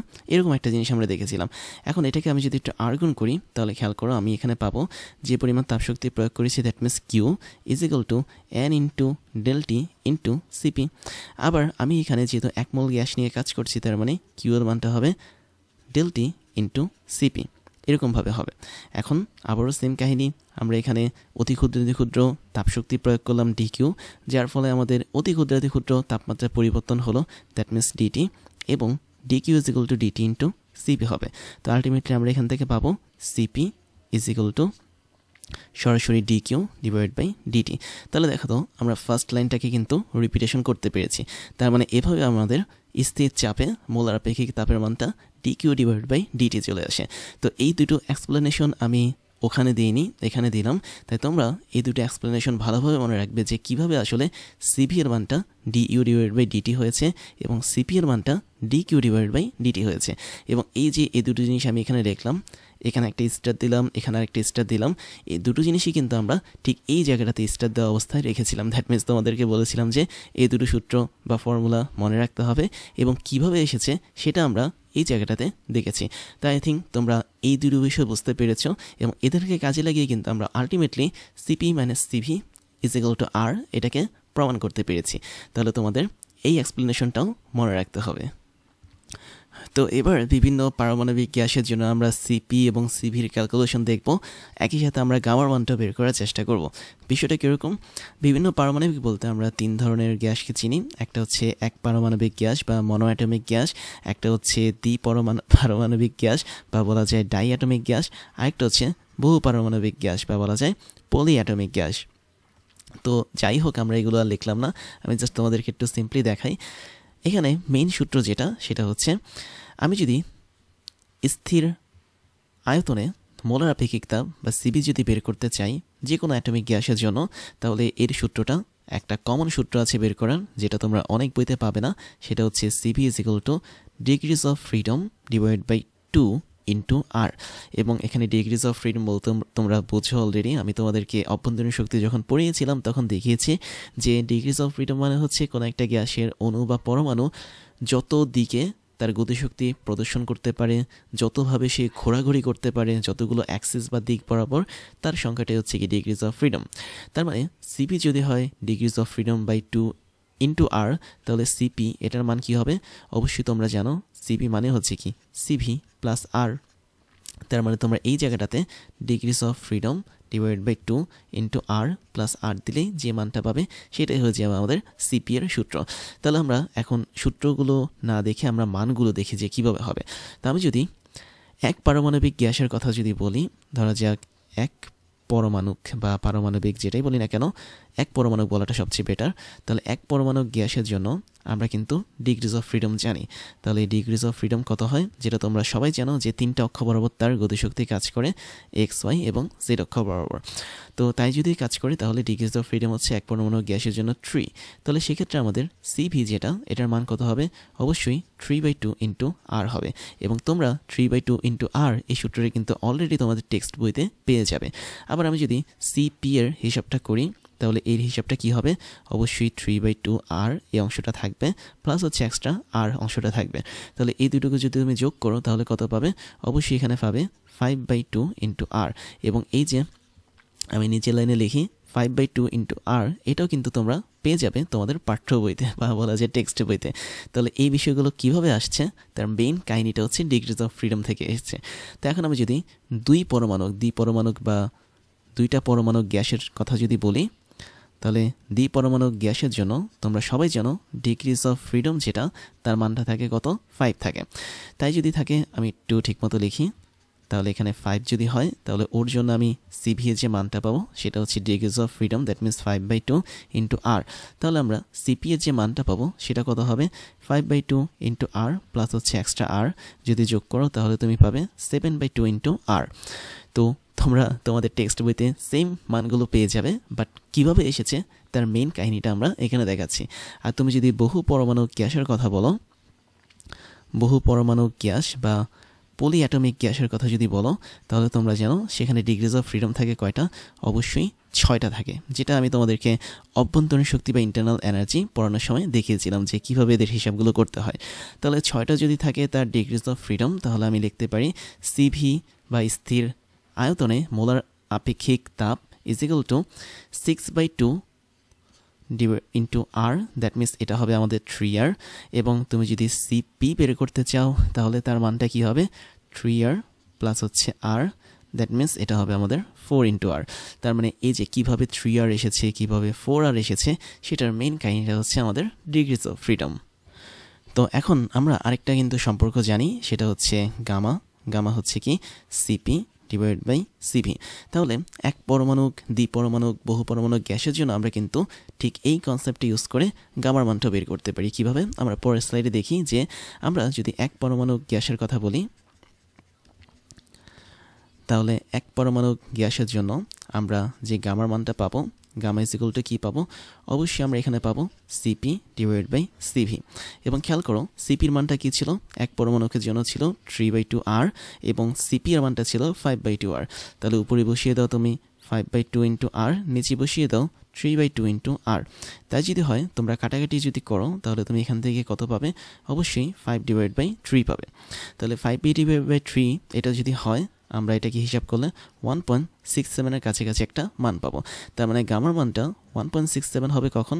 যখন আমি এক পরমাণু গ্যাস নিয়ে কাজ করবো। দ্যাট মিনস কোনো একটা গ্যাসের মধ্যে যদি একটা মাত্র পরমাণু থাকে অণুতে, সেটা হচ্ছে এক পরমাণু গ্যাস। তারপরে আমি এখানে দ্বিপরমাণু গ্যাসের জন্য হিসাবটা করি। দ্বিপরমাণুক, আচ্ছা পরমাণুক, হ্যাঁ ঠিক আছে। তো দ্বিপরমাণু গ্যাসের জন্য আমি যদি গামার মানটা বের করি তাহলে কত হবে? সেম জিনিস, সিপি ডিভাইড বাই সিবি করব, এবং দ্বিপরমাণুকের জন্য সিপি যেটা সেটা ছিল হচ্ছে 7/2 ইন্টু আর, এবং সিভি যেটা সেটা ছিল 5/2 ইন্টু আর। তোমরা আগের স্লাইডে দেখতে পারো 7/2 ইন্টু আর ইন্টু মানে ডিভাইড বাই 5/2 ইন্টু আর। ওকে, তো এটাকে যদি তুমি কাটাকাটি করো তাহলে তুমি এখানে পাবে 7/5, এবং এটাকে হিসাব করলে 1.40 এরকম একটা মান তোমরা পেয়ে যাবে। দ্যাট মিনস এটা হবে আলটিমেটলি 1.4। তাহলে এটা হচ্ছে আমাদের গামার মান দ্বিপরমাণু গ্যাসের জন্য। আর আমরা যদি পলিঅ্যাটমিক বা বহু পরমাণু গ্যাসের জন্য গামার মানটা বের করতে চাই তাহলে সেক্ষেত্রে আমাদের এখানে গামার যে মানটা হবে সেটা আগের মতোই থাকবে। That means CP divide by CV দিব। বাট বহু পরমাণুকের জন্য তোমরা দেখতে পাচ্ছ সিপি এর মানটা হচ্ছে 4r এবং সিভি এর মানটা হচ্ছে 3r। তাহলে উপরে বসবে হচ্ছে আমাদের 4r, নিচে বসবে হচ্ছে আমাদের 3r। আর আর সব ক্ষেত্রে কাটা যাবে, আমাদের থাকবে হচ্ছে 4/3, এবং আলটিমেটলি 4/3 করলে আমরা 1.33 পেয়ে যাব। তো এভাবে আসলে গামার মানগুলো এসেছে। এখন তোমাদেরকে আরেকটা মজার টেকনিক শিখে দিই, সেটা হচ্ছে তুমি শুধুমাত্র ডিগ্রিজ অফ ফ্রিডম এটাকে মনে রেখে গামার মানটা বের করতে পারো। কেননা গামার মান বের করার জন্য একটা দারুণ ফর্মুলা আছে, সেটা হচ্ছে gamma is equal to 1 + 2 divide by কোনো একটা গ্যাসের ডিগ্রিজ অফ ফ্রিডম। তার মানে গ্যাসটা মনো অ্যাটমিক, পলি অ্যাটমিক, ডাইঅ্যাটমিক যাই হোক না কেন, সেটার ডিগ্রিজ অফ ফ্রিডমটাকে এখানে বসিয়ে দিবে, তখন কিন্তু তুমি ওই গ্যাসের জন্য গামার মানটা পেয়ে যাবে। অর্থাৎ গামার মানে কিন্তু 3 ধরনের গ্যাসের জন্য হয়, একটা হচ্ছে এক পরমাণুক, একটা হচ্ছে দ্বিপরমাণুক, একটা হচ্ছে বহু পরমাণুক। তো এদের জন্য ডিগ্রিজ অফ ফ্রিডমের মানও তুমি জানো, একটা ছিল 3, দ্যাট মিনস এক পরমাণুকের জন্য ডিগ্রিজ অফ ফ্রিডম হচ্ছে 3, তারপর দ্বিপরমাণুকের জন্য ডিগ্রিজ অফ ফ্রিডম হচ্ছে 5, বহু পরমাণুকের জন্য ডিগ্রিজ অফ ফ্রিডম হচ্ছে 6। তো ওই সমস্ত মান যদি এখানে বসিয়ে দাও তাহলে তুমি আলটিমেটলি আমাদের প্রত্যেকটা গ্যাসের জন্য গামার মানটা আলাদাভাবে পেয়ে যাবে। তাহলে আমরা এখানে যতগুলো সম্পর্ক দেখলাম তার মধ্যে থেকে একটা জিনিস কিন্তু কনফার্ম, সেটা হচ্ছে গামার মানটা যদি আমি মনোঅ্যাটমিক গ্যাসের জন্য দেখি বা এক পরমাণু গ্যাসের জন্য দেখি সেটা হচ্ছে সবচেয়ে বেশি, কার চেয়ে বেশি? অবশ্যই দ্বিপরমাণু গ্যাসের জন্য। দ্যাট মিনস আমরা এটাকে গামাটি বা ডাইঅ্যাটমিক গ্যাসের জন্য গামার মানটা লিখতে পারি। এটা আবার কার চেয়ে বেশি? অবশ্যই বহু পরমাণু গ্যাসের জন্য মানে বেশি, দ্যাট মিনস পলিঅ্যাটমিক, যেটার জন্য গামা পি লিখতে পারি। তাহলে গামা এম মানে হচ্ছে এক পরমাণু গ্যাসের জন্য গামা এর মান, গামা ডি হচ্ছে দ্বিপরমাণু গ্যাসের জন্য গামা এর মান, এবং গামা পি হচ্ছে বহু পরমাণু গ্যাসের জন্য গামা এটার মান। তো এই সম্পর্কটাও কিন্তু তোমাদেরকে মনে রাখতে হবে, মাঝে মাঝে এই জিনিসটা কিন্তু চলে আসে। তারপর আমরা যেটা দেখব সেটা হচ্ছে আমরা পি, ভি এবং টি এই তিনটা প্যারামিটার মধ্যে সম্পর্ক দেখব গামা অনুসারে। তুমি দেখতে পাচ্ছ এখানে 3 ধরনের গ্যাস দেখিয়েছি, এক পরমাণুক, দ্বিপরমাণুক, বহু পরমাণুক।